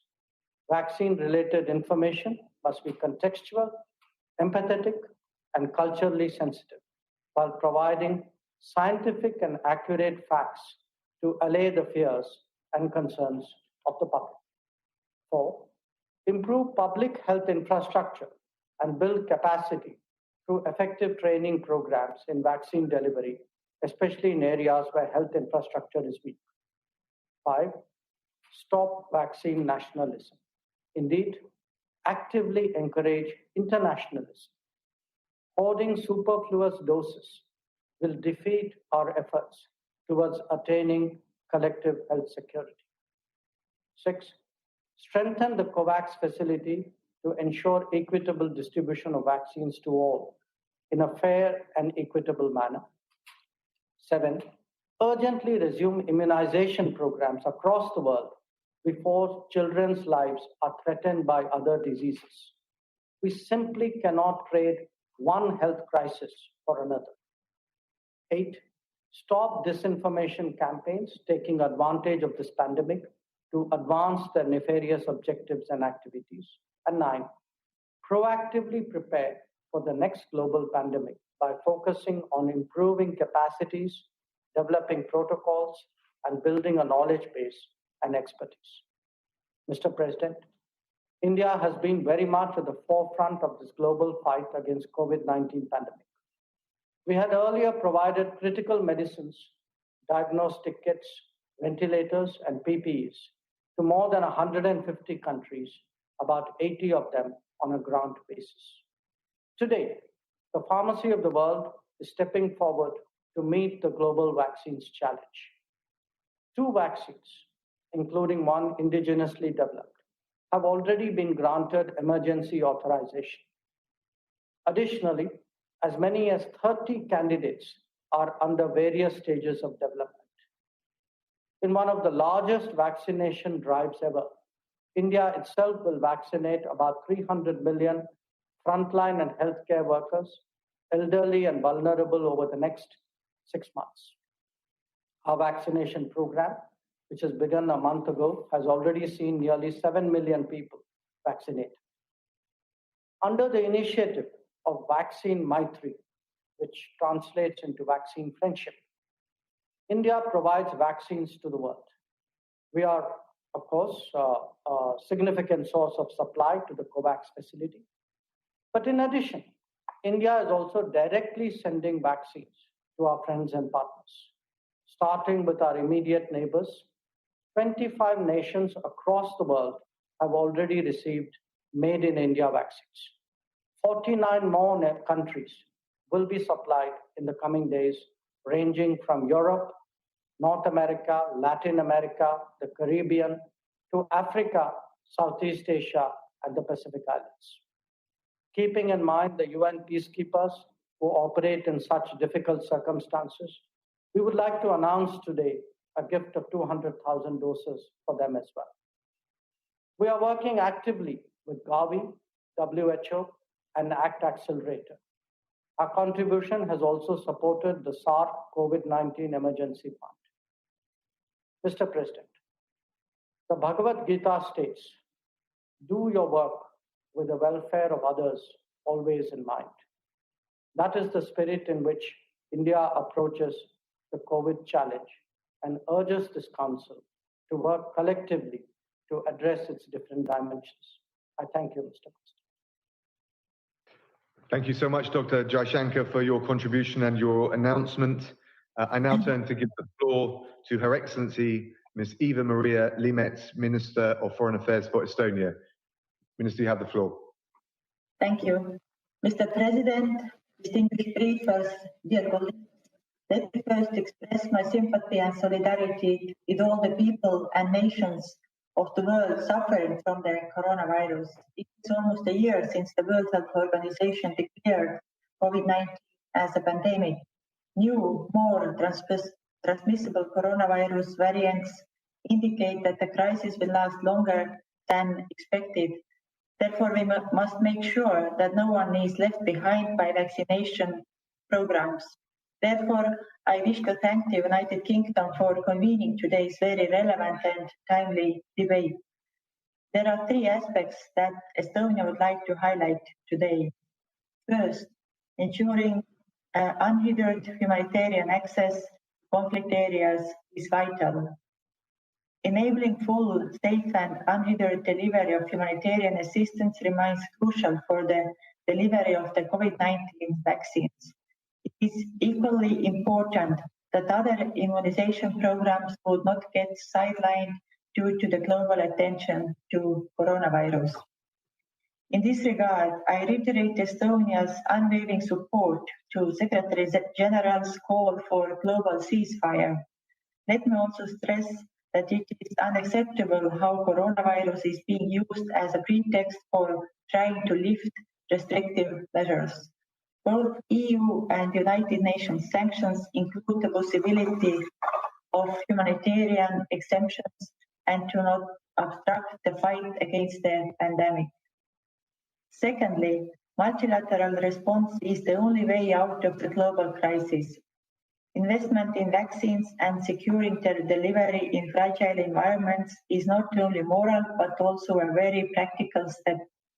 We will not be able to restore international trade, travel, prosperity, and security until COVID-19 is under control everywhere in the world. The European Union has been at the forefront of the multilateral response in the field of global and equitable access to vaccines, tests, and treatments. Estonia remains committed to equal and fair distribution of vaccines globally. As a manifestation of our solidarity, we have made a pledge to the COVAX Advanced Market Commitment to support access to vaccines to those most vulnerable. We are ready to further discuss how we can help.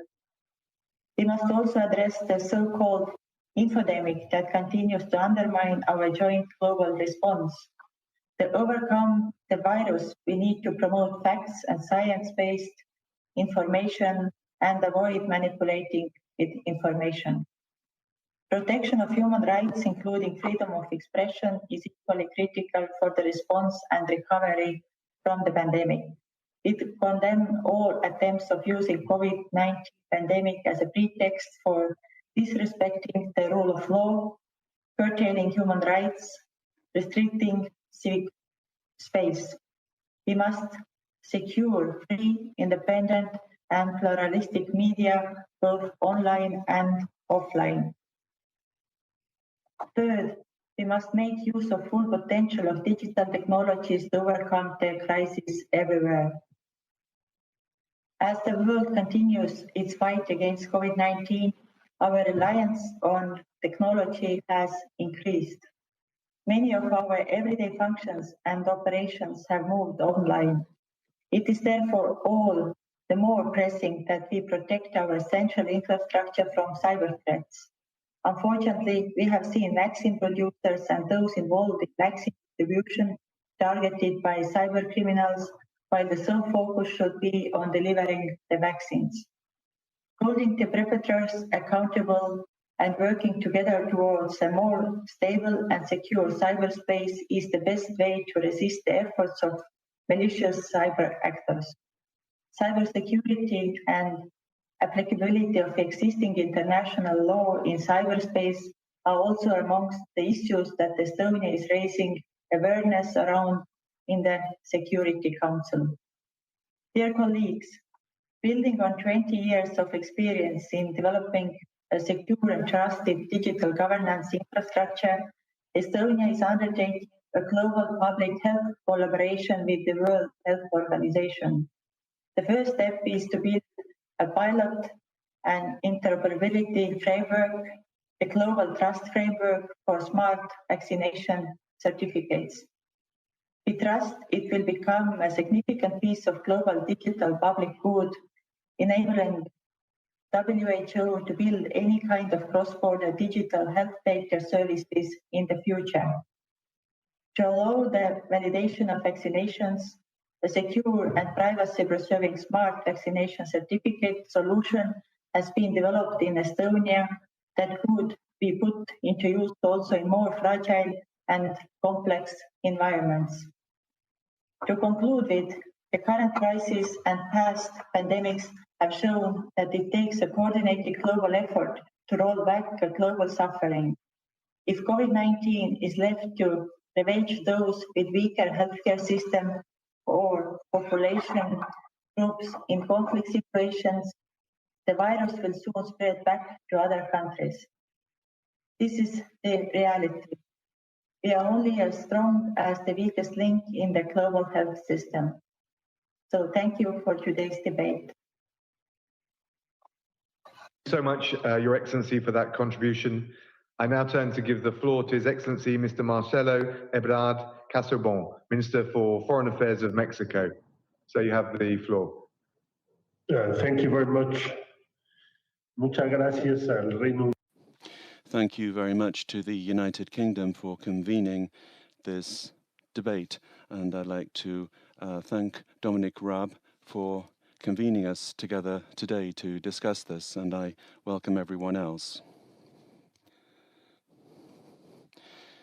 As we have heard, COVID-19 has had a devastating social and economic impact, but particularly on poor people.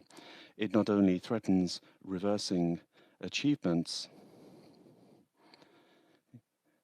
it has indeed reversed what we have achieved in development and peace building as an international community, and it could further exacerbate conflicts as well. According to figures recently published, the regular vaccination campaigns have been suspended in 45 countries experiencing humanitarian crises.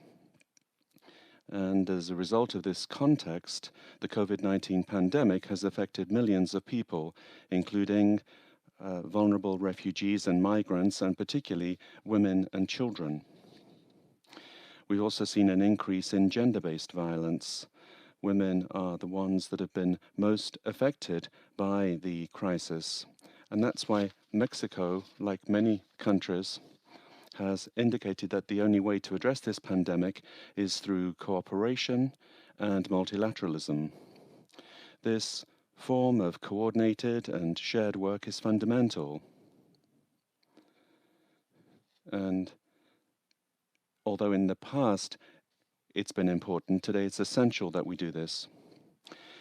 The Community of Latin American and Caribbean states, and we hold the rotating presidency at the moment, appreciates the urgent need to implement the provisions of Resolution 74274 of the General Assembly,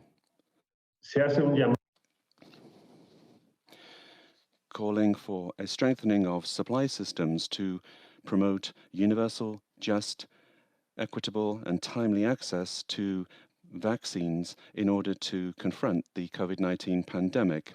Certainly, the COVAX multilateral mechanism is an important tool in order to, it's extraordinary, in fact, to achieve our goals. But we also have to recognize that its results have been insufficient until now. And the situation that we wanted to avoid, unfortunately, is coming into being.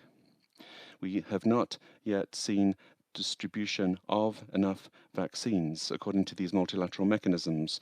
This is why we call upon countries to avoid undue hoarding of vaccines and to speed up the first stages of COVAX delivery and give priority to countries that have the least resources. We'd also point out that it's also been pointed out that these countries won't have generalized access until the middle of 2023 if current trends are maintained. According to data of the executive director of the WHO, and these figures are alarming, 3/4 of the initial 128 million doses in the world are concentrated in 10 countries, and those 10 countries represent 60% of global GDP. Conservative estimates suggest that there are more than 100,000 countries where there has not yet been a single dose of vaccine applied, or perhaps just a symbolic application. There are many things as part of this process, but what we are seeing today is a huge gap opening up between the small group of countries that I mentioned and the majority of the international community, the other countries that don't have sufficient access to vaccines. In fact, I don't think we've ever seen such a huge division affecting so many in such a short space of time. And this is why this meeting is so important, to reverse this injustice that is happening, because the security of humanity as a whole depends on this. And that's why we call upon the international community to avoid establishing mechanisms that could prevent the speedy distribution of vaccines, and that we should strengthen the supply chains that will promote and guarantee universal access. We reaffirm our support to the World Health Organization as coordinator for multilateral efforts to confront the pandemic. And as part of the actions that Mexico has been taken to respond to the current crisis, and with the help of the Mexican private sector, we, together with Argentina, concluded an agreement with AstraZeneca to produce and bottle the AstraZeneca Oxford vaccine in our region and make it available to countries in the region. Mexico is one of the few countries that has access to the vaccine. Thank you to everyone, India, China, and others, but we have to think about everyone, and if we have more possibilities, we must consider others. And I would, on behalf of CELAC, suggest that we speed up COVAX and stop this monopolization of vaccines. Mr. President,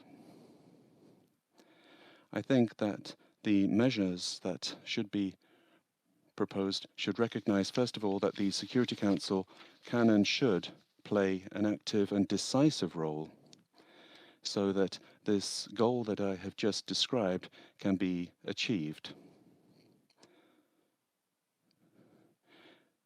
We must reaffirm our support for the implementation of Resolution 2532, and in that respect, strengthen support for the call of the Secretary-General in favor of a global ceasefire in the context of the COVID-19 pandemic.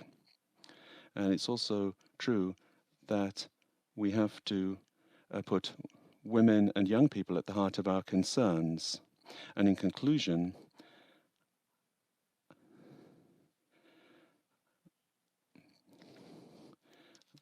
we must ensure that we provide universal, free, timely access to all countries to vaccines, according to Resolution 74274. This is the situation we face, but we won't solve it unless we resolve this through multilateralism, the multilateralism of our times. Thank you. Thank you so much, Your Excellency, for that contribution. And now I give the floor to Her Excellency, Ms. Ina Eriksen Søreide, Minister for Foreign Affairs of Norway. Ina, you have the floor. President, first of all, I would like to thank you personally, Dominic, for your engagement, and the UK for organizing this very important debate. I would also like to thank the briefers The COVID-19 pandemic has really been a stress test of national and global health systems and our systems of governance. And it has led to the loss of more than 2 million lives and disrupted billions more. And now it's imperative that we as an international community and as the Security Council forge a united way forward. So I will focus my remarks on 3 key challenges where Norway encourages targeted action. First, we have to ensure equitable global access to COVID-19 vaccines. We see newly developed vaccines are being distributed as we speak. This is promising, but so far most of the vaccines have been made available to people in just a few high-income countries. We have to make vaccines available for all, including in areas affected by conflict and insecurity. The ACT-A partnership and its COVAX facility are the fundamentals in ensuring that all countries are included in our common fight to stop the pandemic. And as many of you know, Norway fully supports the important work of Gavi, CEPI, and the WHO in this effort. And we are proud to co-chair the Facilitation Council of the ACT Accelerator together with South Africa. The COVAX humanitarian buffer will be vital to be able to reach people living in contested areas or areas beyond the reach of national health authorities. That includes internally displaced persons, refugees, and migrants. Norway has so far contributed around $500 million to the ACT-A pillars alone with a focus on COVAX. And I strongly encourage more countries to contribute and to help close the COVAX funding gap. My second point is full and unimpeded humanitarian access that is essential for vaccines to reach the most vulnerable groups. In situations of armed conflict, all parties must fully respect their obligations under international humanitarian law. And attacks on medical facilities and personnel are unacceptable. Patients, health workers, and facilities have to be protected, and Security Council Resolution 2026 must be implemented.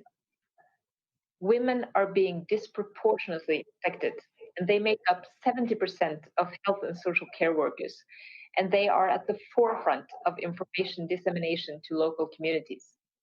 And this puts women at the heart of COVID-19 response, not least in the areas hardest hit by conflict and crisis.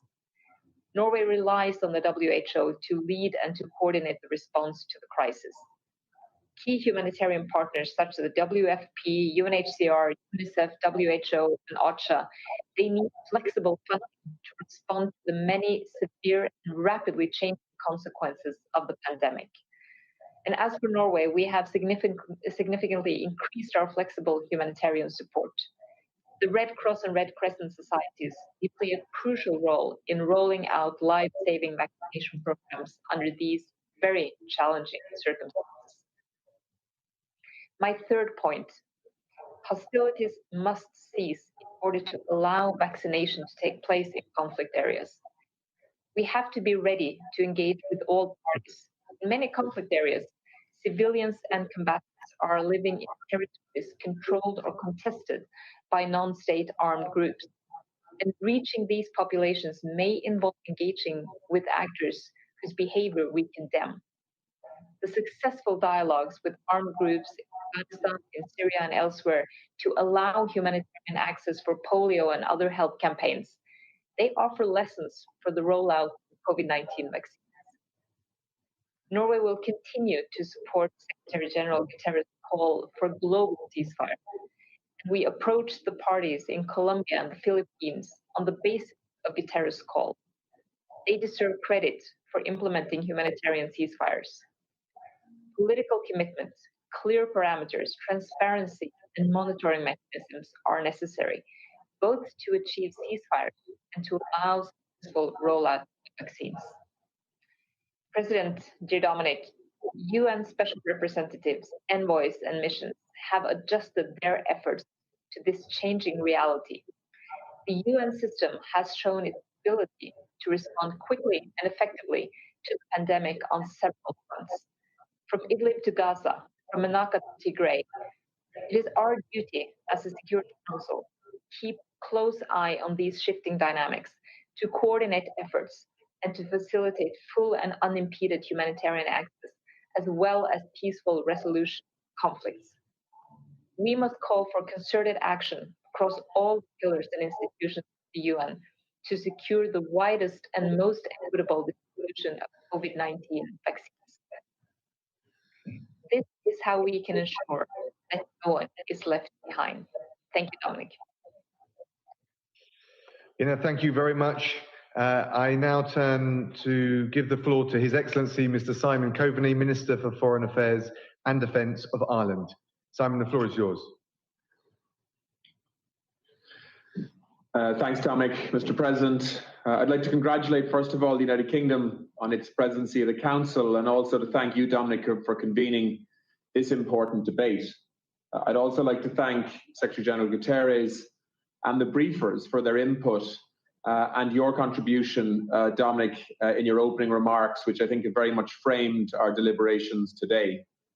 The Security Council, in Resolution 2532, endorsed Secretary General Guterres' call for a global ceasefire and durable humanitarian pause to help us tackle COVID and reach those most in need. And I strongly echo those calls today. COVID-19 has brought humanity to a crossroads in many ways. How we travel from here will have far-reaching implications for peace and security, for global equality, and for the sustainability of our shared future. In the effort to beat this virus, I'm reminded of an Irish proverb which says, "There is no strength without unity." Perhaps we should update that in the context of the pandemic to "none of us are safe until all of us are safe," which is a message that I think has been repeated by speaker after speaker today. For us all to be safe, all countries must be able to vaccinate their own people. And all populations must be included in national vaccination rollouts, including refugees and internally displaced persons. We need to be more ambitious in scaling up the availability of vaccines in conflict-affected zones and in financing the necessary delivery modalities while avoiding diverting funds from existing crises. Parties to conflicts must draw on their own principles of humanity as well as their obligations under international humanitarian law to facilitate humanitarian access, uphold ceasefires, and implement pauses in fighting to enable medical humanitarian teams to undertake their vital functions, including safely delivering COVID-19 vaccinations to those who need it most. Whether in Yemen, in Syria, in the Central African Republic, or Ethiopia, COVID-19 has exacerbated the devastation that conflict wreaks on civilian life. Globally, the risks for long-term prosperity and stability are obvious. From the 270 million facing food insecurity today to the 20 million girls who will not return to education. Hunger will also act as a push factor for forced migration, displacement, and of recruitment by extremist groups, driving on conflict in many forms and deepening humanitarian need. Ireland's fully committed to efforts by the UN system to establish a fair, a transparent, and efficient mechanism for equitable COVID-19 vaccine distribution and supply. In this regard, Ireland has increased our core support for Gavi significantly this year. Ireland attaches high priority to global health, in which we plan to invest over 50 million euros in 2021 alone. We're also supporting the COVAX facility bilaterally and the European Union, which to date has contributed 860 million euro to the facility so far. COVAX, with its humanitarian buffer, is a crucial aspect of the multilateral response against a global threat, and has the potential to embody multilateral solidarity at its best. However, more resources are needed to enable COVAX to fulfill its mandate, including the financing of delivery mechanisms for NGO partners who are best placed to reach the most vulnerable populations in conflict contexts. When it comes to vaccinations, We aren't starting from zero, and we can learn valuable lessons from pre-vaccination campaigns in fragile contexts, building on the vast experience of national governments and stakeholders, including the WHO, Gavi, the Global Fund, and many others. We must tackle misinformation and disinformation by providing clear and evidence-based information on the benefits of immunization to the public. We must also address the challenge of vaccine hesitancy, taking a sensitive approach that is rooted in community leadership and engagement. There are other challenges that will need to be addressed as we move forward. The most important of these is the need to strengthen wider public health ecosystems, especially in conflict settings where the challenges are well known. This is why Ireland has put investment into healthcare systems at the heart of its development cooperation programme for more than 2 decades, working with partner governments, particularly in Africa, to strengthen domestic healthcare capacity and build robust health systems. Healthcare workers are at the heart of the healthcare systems. Sufficient healthcare professionals, trained and enabled to prevent virus transmission, carry out case detection and provide early response care will be needed to ensure successful vaccine rollout. There are also important vaccine logistical requirements to attend to, such as cold chain requirements, access to power and database management capabilities to ensure appropriate follow-up. Ensuring that developing countries can access vaccines appropriate for their contexts, especially for fragile contexts, will also be key. So only by ensuring these necessary conditions are in place can we ensure that vaccination in conflict settings can be successful. Failure to manage this effectively in many ways is unthinkable. It runs the risk of further loss of life, exacerbating local conflicts, wasting precious vaccine resources, and placing strain on the humanitarian system, which may hinder its ability to provide other urgent life-saving support. The COVID-19 pandemic has highlighted the vulnerabilities of all of our societies to unforeseen threats and challenges. It has shown how a collective international response that mobilizes the best of humanity in science, research, and assistance can point to a much brighter future. We approach the fight against COVID in the way we approach many other challenges in that this Council addresses, by looking for ways to overcome division, pursue common solutions, and find ways to help those most in need.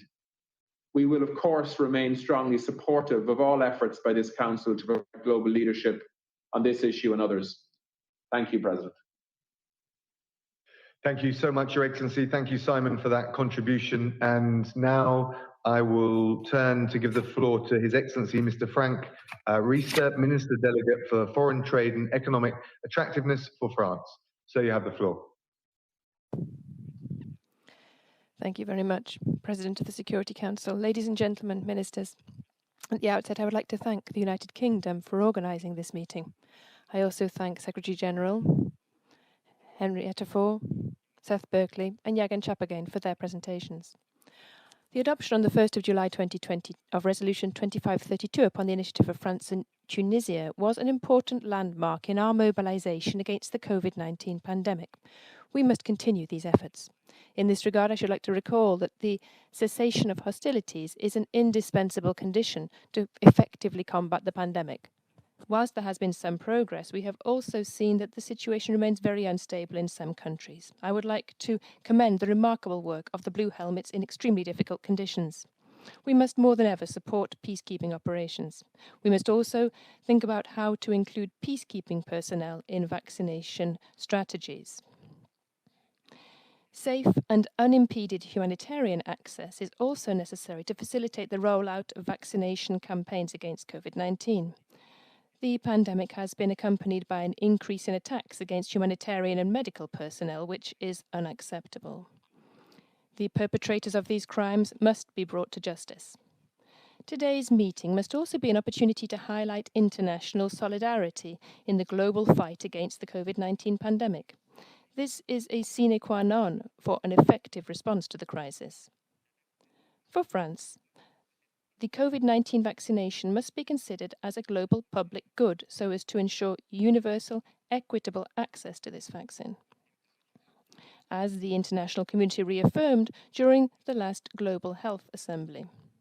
Support for health multilateralism is crucial to prevail over the pandemic. We must reaffirm the central role of the WHO, the only universal health organization, in managing this crisis. We must also lend our full support to the Act A initiative, which France spearheaded with the WHO and the European Commission, so as to foster development, production, and equitable universal access to tools to combat COVID-19. This is why we support the British initiative of a Security Council resolution. Global access to the vaccine will be a test for a new multilateralism, bringing together both states and businesses. We must encourage production partnerships between businesses so as to prevent vaccine shortages wherever possible. We must also guarantee that the vaccines are safe and effective, validated by competent, recognized regulatory authorities whose approval process guarantees their effectiveness. We must also guarantee that the products are safe. The WHO plays this role when some states do not have the necessary expertise. The COVAX facility has been mobilized to meet needs. This facility within the Act A is steered by Gavi, the Vaccine Alliance, in cooperation with the WHO. The COVAX facility has been supported by France and the European Union since its inception, and for 2021 it has secured access for 92 low and middle income countries to 1.7 billion doses, out of a total of 2.3 billion doses for 191 countries. This mechanism will allow a guarantee of fair allocation of safe vaccines, which will be administered according to WHO recommendations.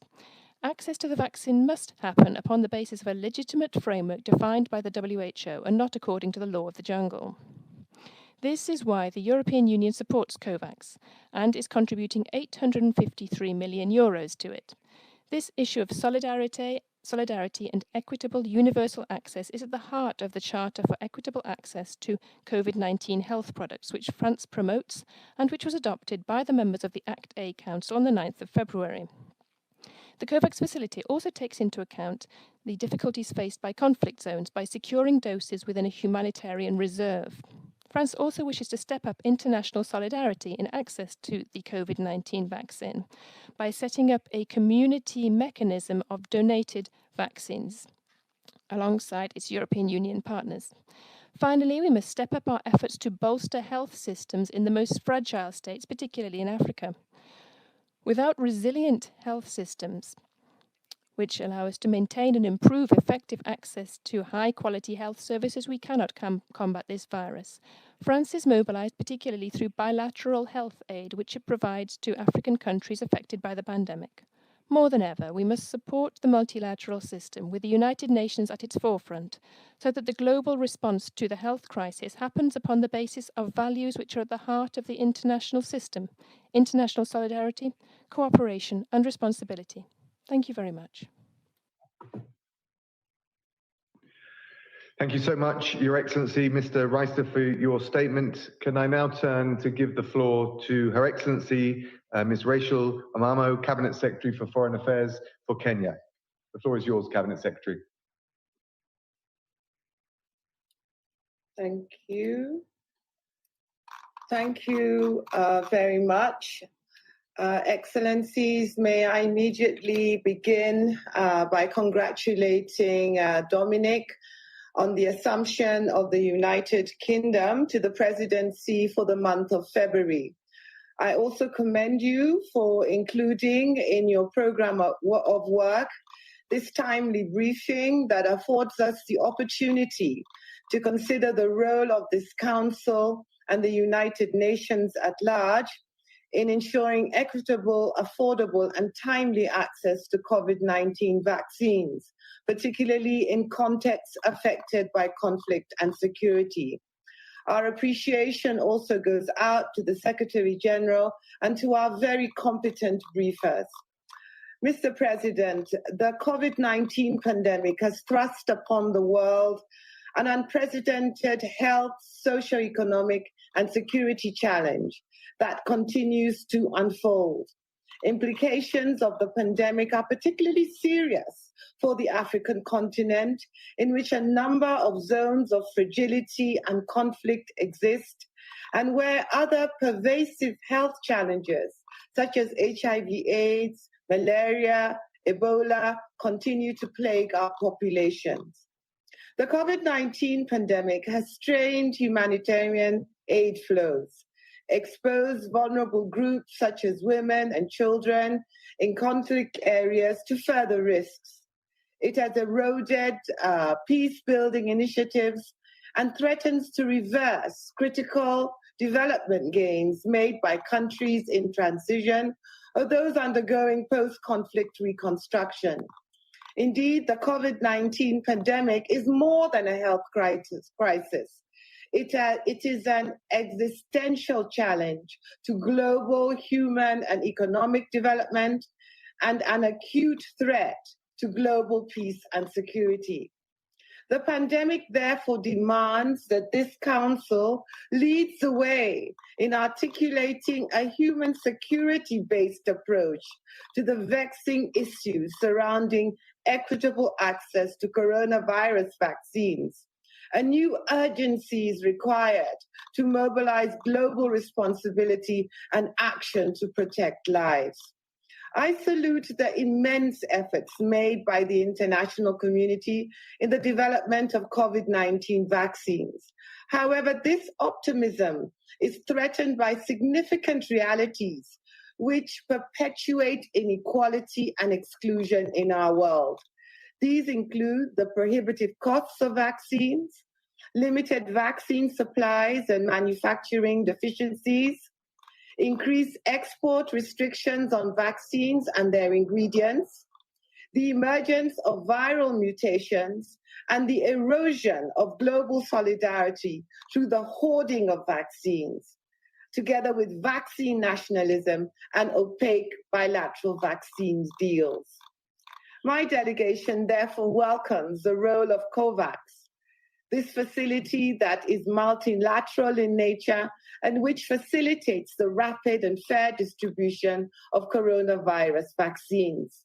It is gratifying that up to 5% of the COVAX doses are reserved as part of a humanitarian buffer to be used for missed or neglected populations such as refugees and asylum seekers.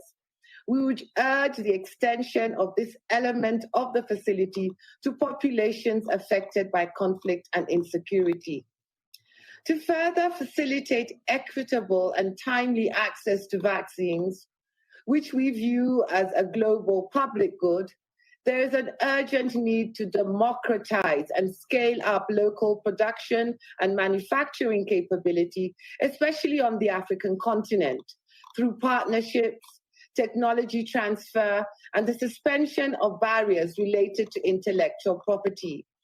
We therefore reiterate our support for the African Union's Assembly decision made at its 34th ordinary session on the 7th of February 2021, calling for the temporary waiver of certain TRIPS agreements obligations for the prevention, containment, and treatment of COVID-19.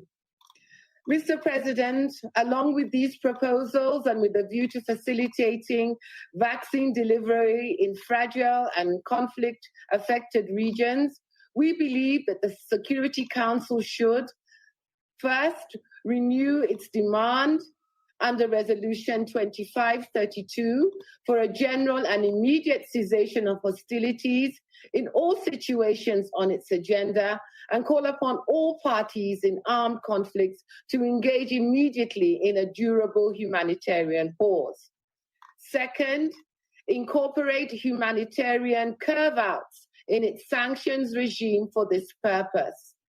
Thirdly, mandate its field operations, including peace support operation missions, to facilitate the safe delivery of vaccines, assist local communities in sensitization regarding vaccines, and also ensure the timely vaccination of peacekeepers and UN humanitarian personnel in the field. Fourth, call for increased financial support to the COVAX facility, as well as increased support to countries experiencing conflict and those hosting large populations of refugees. In closing, Mr. President, may I reiterate our call for collaborative, human-sensitive actions and solidarity. In this regard, we applaud the concerted continental regional actions taken by the African Union in response to the pandemic. These examples ought to be emulated at global level. Mr. President, Kenya is also pleased to have partnered with the United Nations in establishing a COVID-19 treatment center in Nairobi to provide critical care to UN peacekeepers and humanitarian personnel across our continent. In the spirit of further cooperation, Kenya recommends continued dialogue between this council and countries in conflict, countries hosting refugees, and humanitarian agencies to sharpen their response to COVID-19 and other emerging security challenges in a more effective and coordinated manner. We look forward to support in this. I thank you. Thank you so much, Cabinet Secretary, for your contribution. I now turn and give the floor to the representative of Niger. The floor is yours. Merci. Thank you, Mr. President. Excellencies, ladies and gentlemen, ministers, dear colleagues. Allow me at the outset to congratulate the United Kingdom for its commitment to keeping the question of the COVID-19 pandemic on the agenda of the Security Council. I'd like to take this opportunity to express our thanks to you for having given us a forum today to discuss how we can guarantee equitable access to COVID-19 vaccines in contexts affected by conflict and insecurity, which our briefers, Madam Henrietta Fore, Messrs. Jaishankar and Seth Berkley, covered so brilliantly in their statements. Mr. President, despite the enormous difficulties facing small and large countries, rich or poor, to fight the pandemic, we have been given hope thanks to the excellent work of pharmaceutical companies, which has made it possible to provide vaccines, and the distribution and implementation has already begun. But as many leaders throughout the world have pointed out, the chain of our health security is only as strong as its weakest link. No country or region in the world can feel protected or secure so long as other countries or regions are not, because need we remind ourselves that this virus knows no borders. It's therefore imperative that we ensure that the distribution of the vaccine does not give rise to health responses which are protectionist or counterintuitive, where some countries might use this common good as an instrument to advance their hegemonic visions and give them advantages in other areas of influence, rather than providing a coordinated, inclusive and global international response. To date, it's estimated that countries that only have 60% of the global population have bought 60% of the global stock of vaccines. This artificial shortage, as it was so well described by the Director General of the WHO, is hampering the efforts of a number of countries, particularly in conflict areas, to meet the requirements of international humanitarian law, in particular the obligation to prevent and control epidemics and to guarantee access to healthcare, including vaccinations, without discrimination. The time has come here to salute the efforts of this organization to establish a humanitarian buffer guaranteeing up to 5% of vaccine doses through COVAX to be stockpiled for populations in need or in conflict areas, particularly those that have been displaced, migrants, asylum seekers, and others. My delegation supports this initiative through which African countries are able to acquire sufficient quantities of vaccine at affordable prices.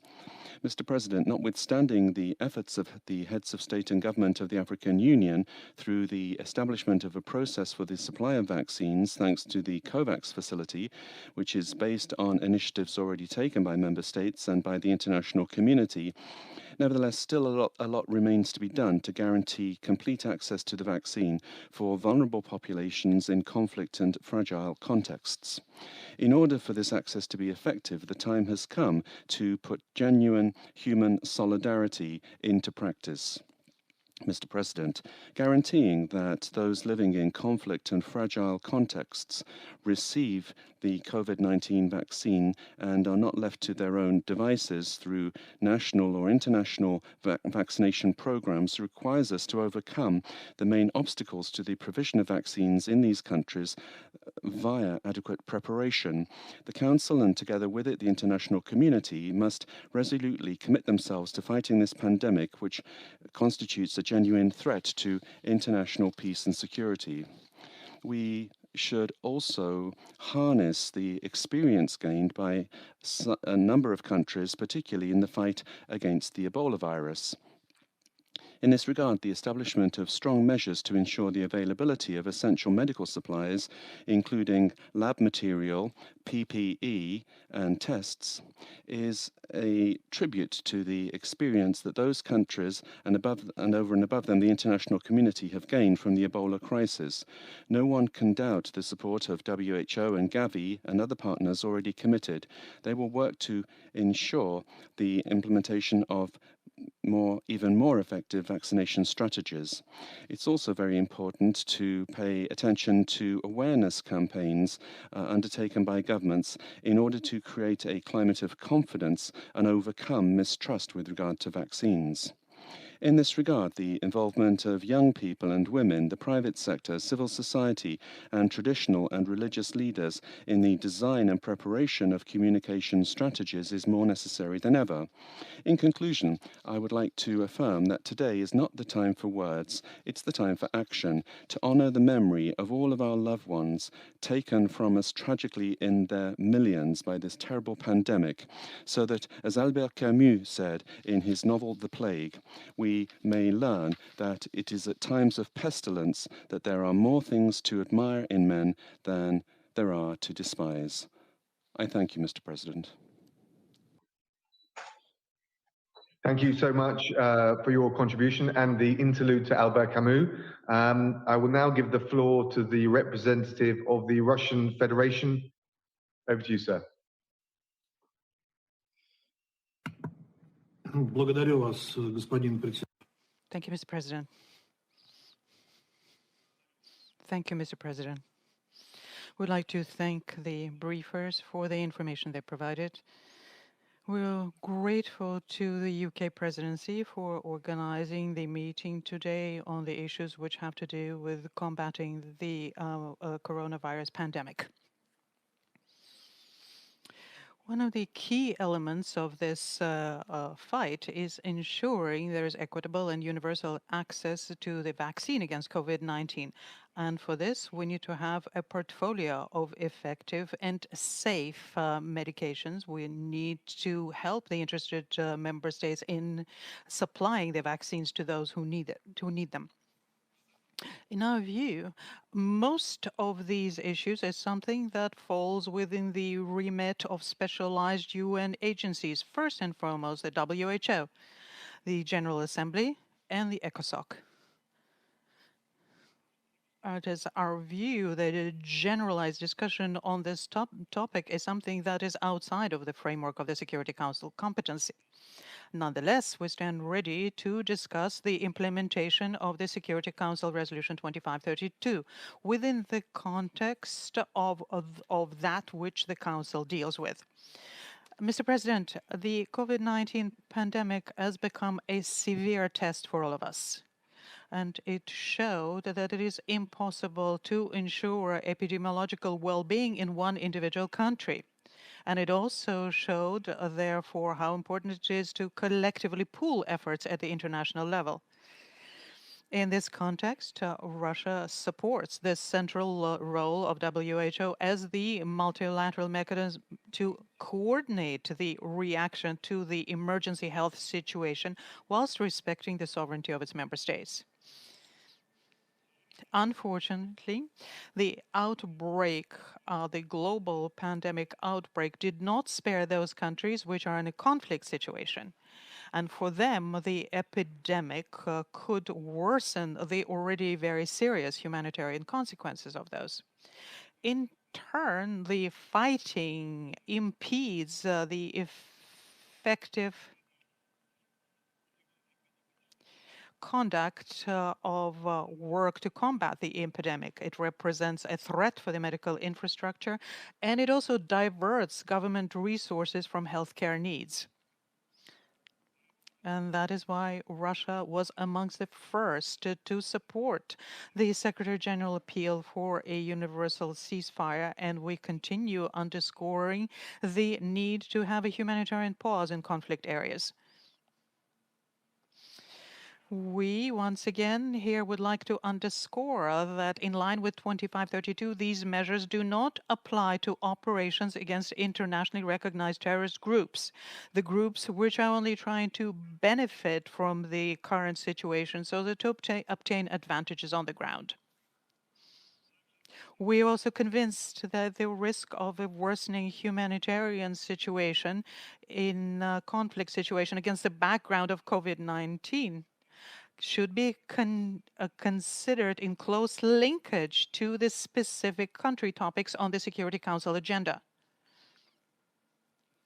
Despite the fact that because of the COVID restrictions, the UN peacekeeping operations are facing new challenges, so far the UN has managed avoiding a serious nefarious impact on their work. In our view, the efforts made by the Council in order to combat the pandemic need to be focused here on supporting the peacekeeping missions, making sure that peace settlement processes do go on, and on making sure that the appeal for universal ceasefire is being implemented. In this regard, we note the measures made by the Secretariat ensuring that there is immediate vaccination of the peacekeeping contingents in close contact with the group of friends from the interested countries. We think that the vaccinations themselves have to be voluntary.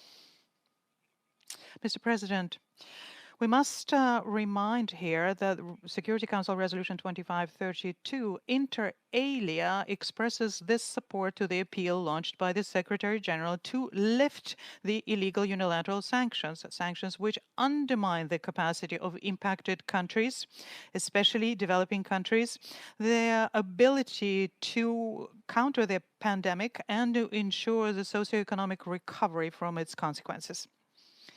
The persistent attempts of the proponents of this practice to be silent on this or dismiss it by reference to the non-functioning humanitarian exemptions do not resolve this issue. In this regard, we'd like to remind you of the President of Russia's initiative to introduce green corridors free of trade wars, free of sanctions, so as to provide the basic necessity goods and medications to those states which need them. Mr. President, Russia is contributing significantly to the global fight against COVID-19, including through ensuring people's access to safe and effective vaccinations. My country was one of the first to develop a coronavirus vaccines. Two of such vaccines, an adenoviral Sputnik V vaccine and the peptide vaccine, which is called Epivac Corona, have already received registration and are being administered. The third vaccine, which is called Covivac, is on the basis of a neutralized virus, is at an advanced stage and is awaiting registration. The outcome of the clinical trials for Sputnik V, published recently in the prestigious medical journal The Lancet, confirm that it's highly effective and safe. To date, This vaccine, which is much easier to store and transport, has been approved in 27 countries of Europe, Africa, Asia, Middle East, South and North America, and is amongst the 3 leading anti-COVID vaccines in terms of permits issued. Our vaccines are continuously being considered with a view of including them in the WHO emergency use listing. And of course, we can but agree and share the appeal launched by the State Secretary Blinken when he says that it is unacceptable to have the defamation of vaccine and that it is important to pool efforts. Russia has been extending assistance in fighting the pandemic. We sent 20 medical missions into 15 countries. We have supplied testing systems to 50 countries and also provide thousands of medical equipment units and millions of PPE units free of charge. And we continue our contacts with the COVID-19 Act Acceleration Initiative.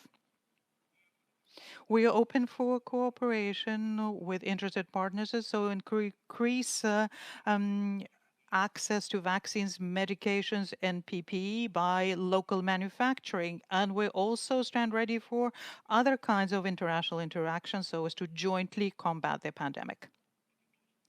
In summary, we'd like to say that there is a great deal of unity among Security Council members when it comes to pooling efforts here and also against the misuse or abuse of vaccine for any purpose whatsoever. To date, this is the most important kind of assistance that we should extend to those who need it. Let me repeat our appeal, which is also applicable to other kinds of international assistance, that this needs to be depoliticized or any political preconditions for its extension are unacceptable. I thank you. Well, thank you very much, representative of the Russian Federation. Now, colleagues, before concluding the meeting, I think I again want to reiterate the thanks that so many have already expressed for our briefers, but also just turn to them to give them just a last opportunity to provide any further comments or raise any specific points raised by council members during this debate. So let me just first of all offer the floor to Ms. Henrietta Fore. I don't know whether she would like to say anything further. Thank you very much, Mr. President. May I just thank all of the council members for their remarks and support. At UNICEF, I'd like to reaffirm our commitment and our readiness to enable a truly equitable response. And Mr. President, Secretary Raab, you called on us to be a team. Today, we are a team and we are in the fight. So thank you very much. Well, no, thank you very much.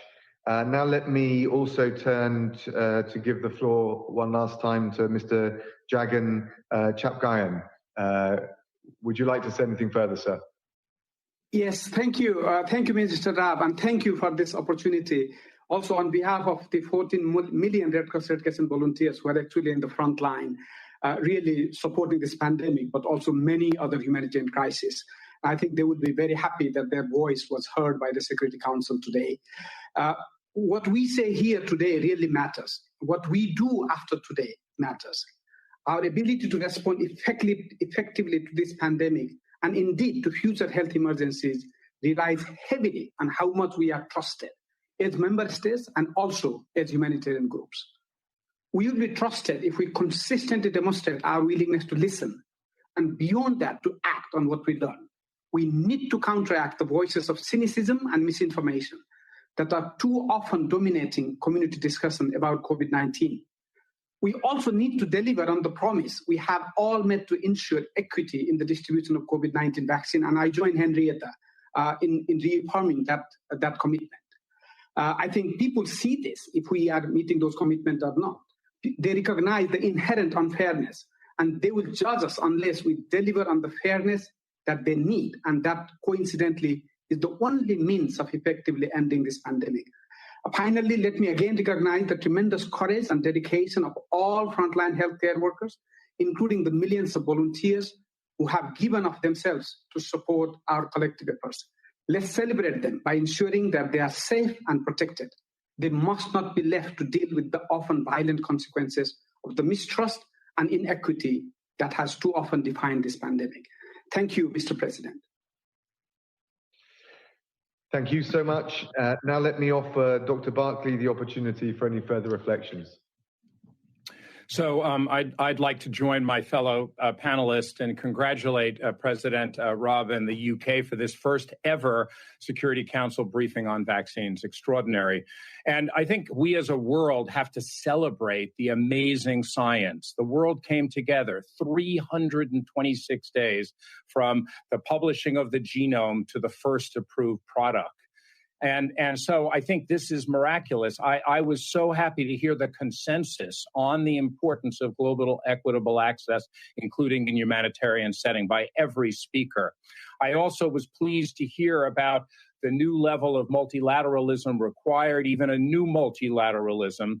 I certainly am proud that 190 countries have come together to work together, and I really appreciate all the support from members towards COVAX were described here. I also really appreciated to hear the support for restoring routine vaccines to prevent parallel epidemics, but as well as strengthening resilient health systems, not just for this epidemic, but for future epidemics. For me, it's critical that members of this august body not only provide the necessary financial support that was discussed, but the political leadership to put pressures on countries to work together on equitable access, including in humanitarian settings, and put pressure and incentives to companies to maximize volumes of productions of vaccines through tech transfer and strengthening facilities. This is particularly important given the wave of new variants where we're going to have to work together as a global community to adjust the vaccines and move this forward, not just for wealthy countries. So again, level of consensus and unity is striking. We and our partners need all of your help, and we look forward to working with you. Again, thank you for coming up. Thank you, Dr. Barkley. Thank you so much. Microphone on the call. Everyone, please ensure that your microphones are muted at this time. We've done so well with people staying on mute and coming off mute at the right time. Please put yourself on mute if you're not already. She actually was on. Very good. Thank you very much. Can I thank all of our excellent briefers? I think they've done a great job for us today, and there are no more names inscribed on the list of speakers. So I would just like to close by thanking again every one of the distinguished participants who have joined us today. I want to thank the member states, the regional groupings who have also, on top of the contributions we've had here, have also submitted written statements. We've had some very powerful contributions, and I think overall a real clarion call to action, which we must now take forward. I should also say that any further statements that we get by the end of the day will form part of the record. So please do put them in if there are any that are poised to be concluded. I think overall, finally, I would just say that having listened to members' statements very carefully, I think we're all seized of the importance of the issues and, in fairness, the challenges that we face today. And what's really important now is that our actions match the seriousness of the moment.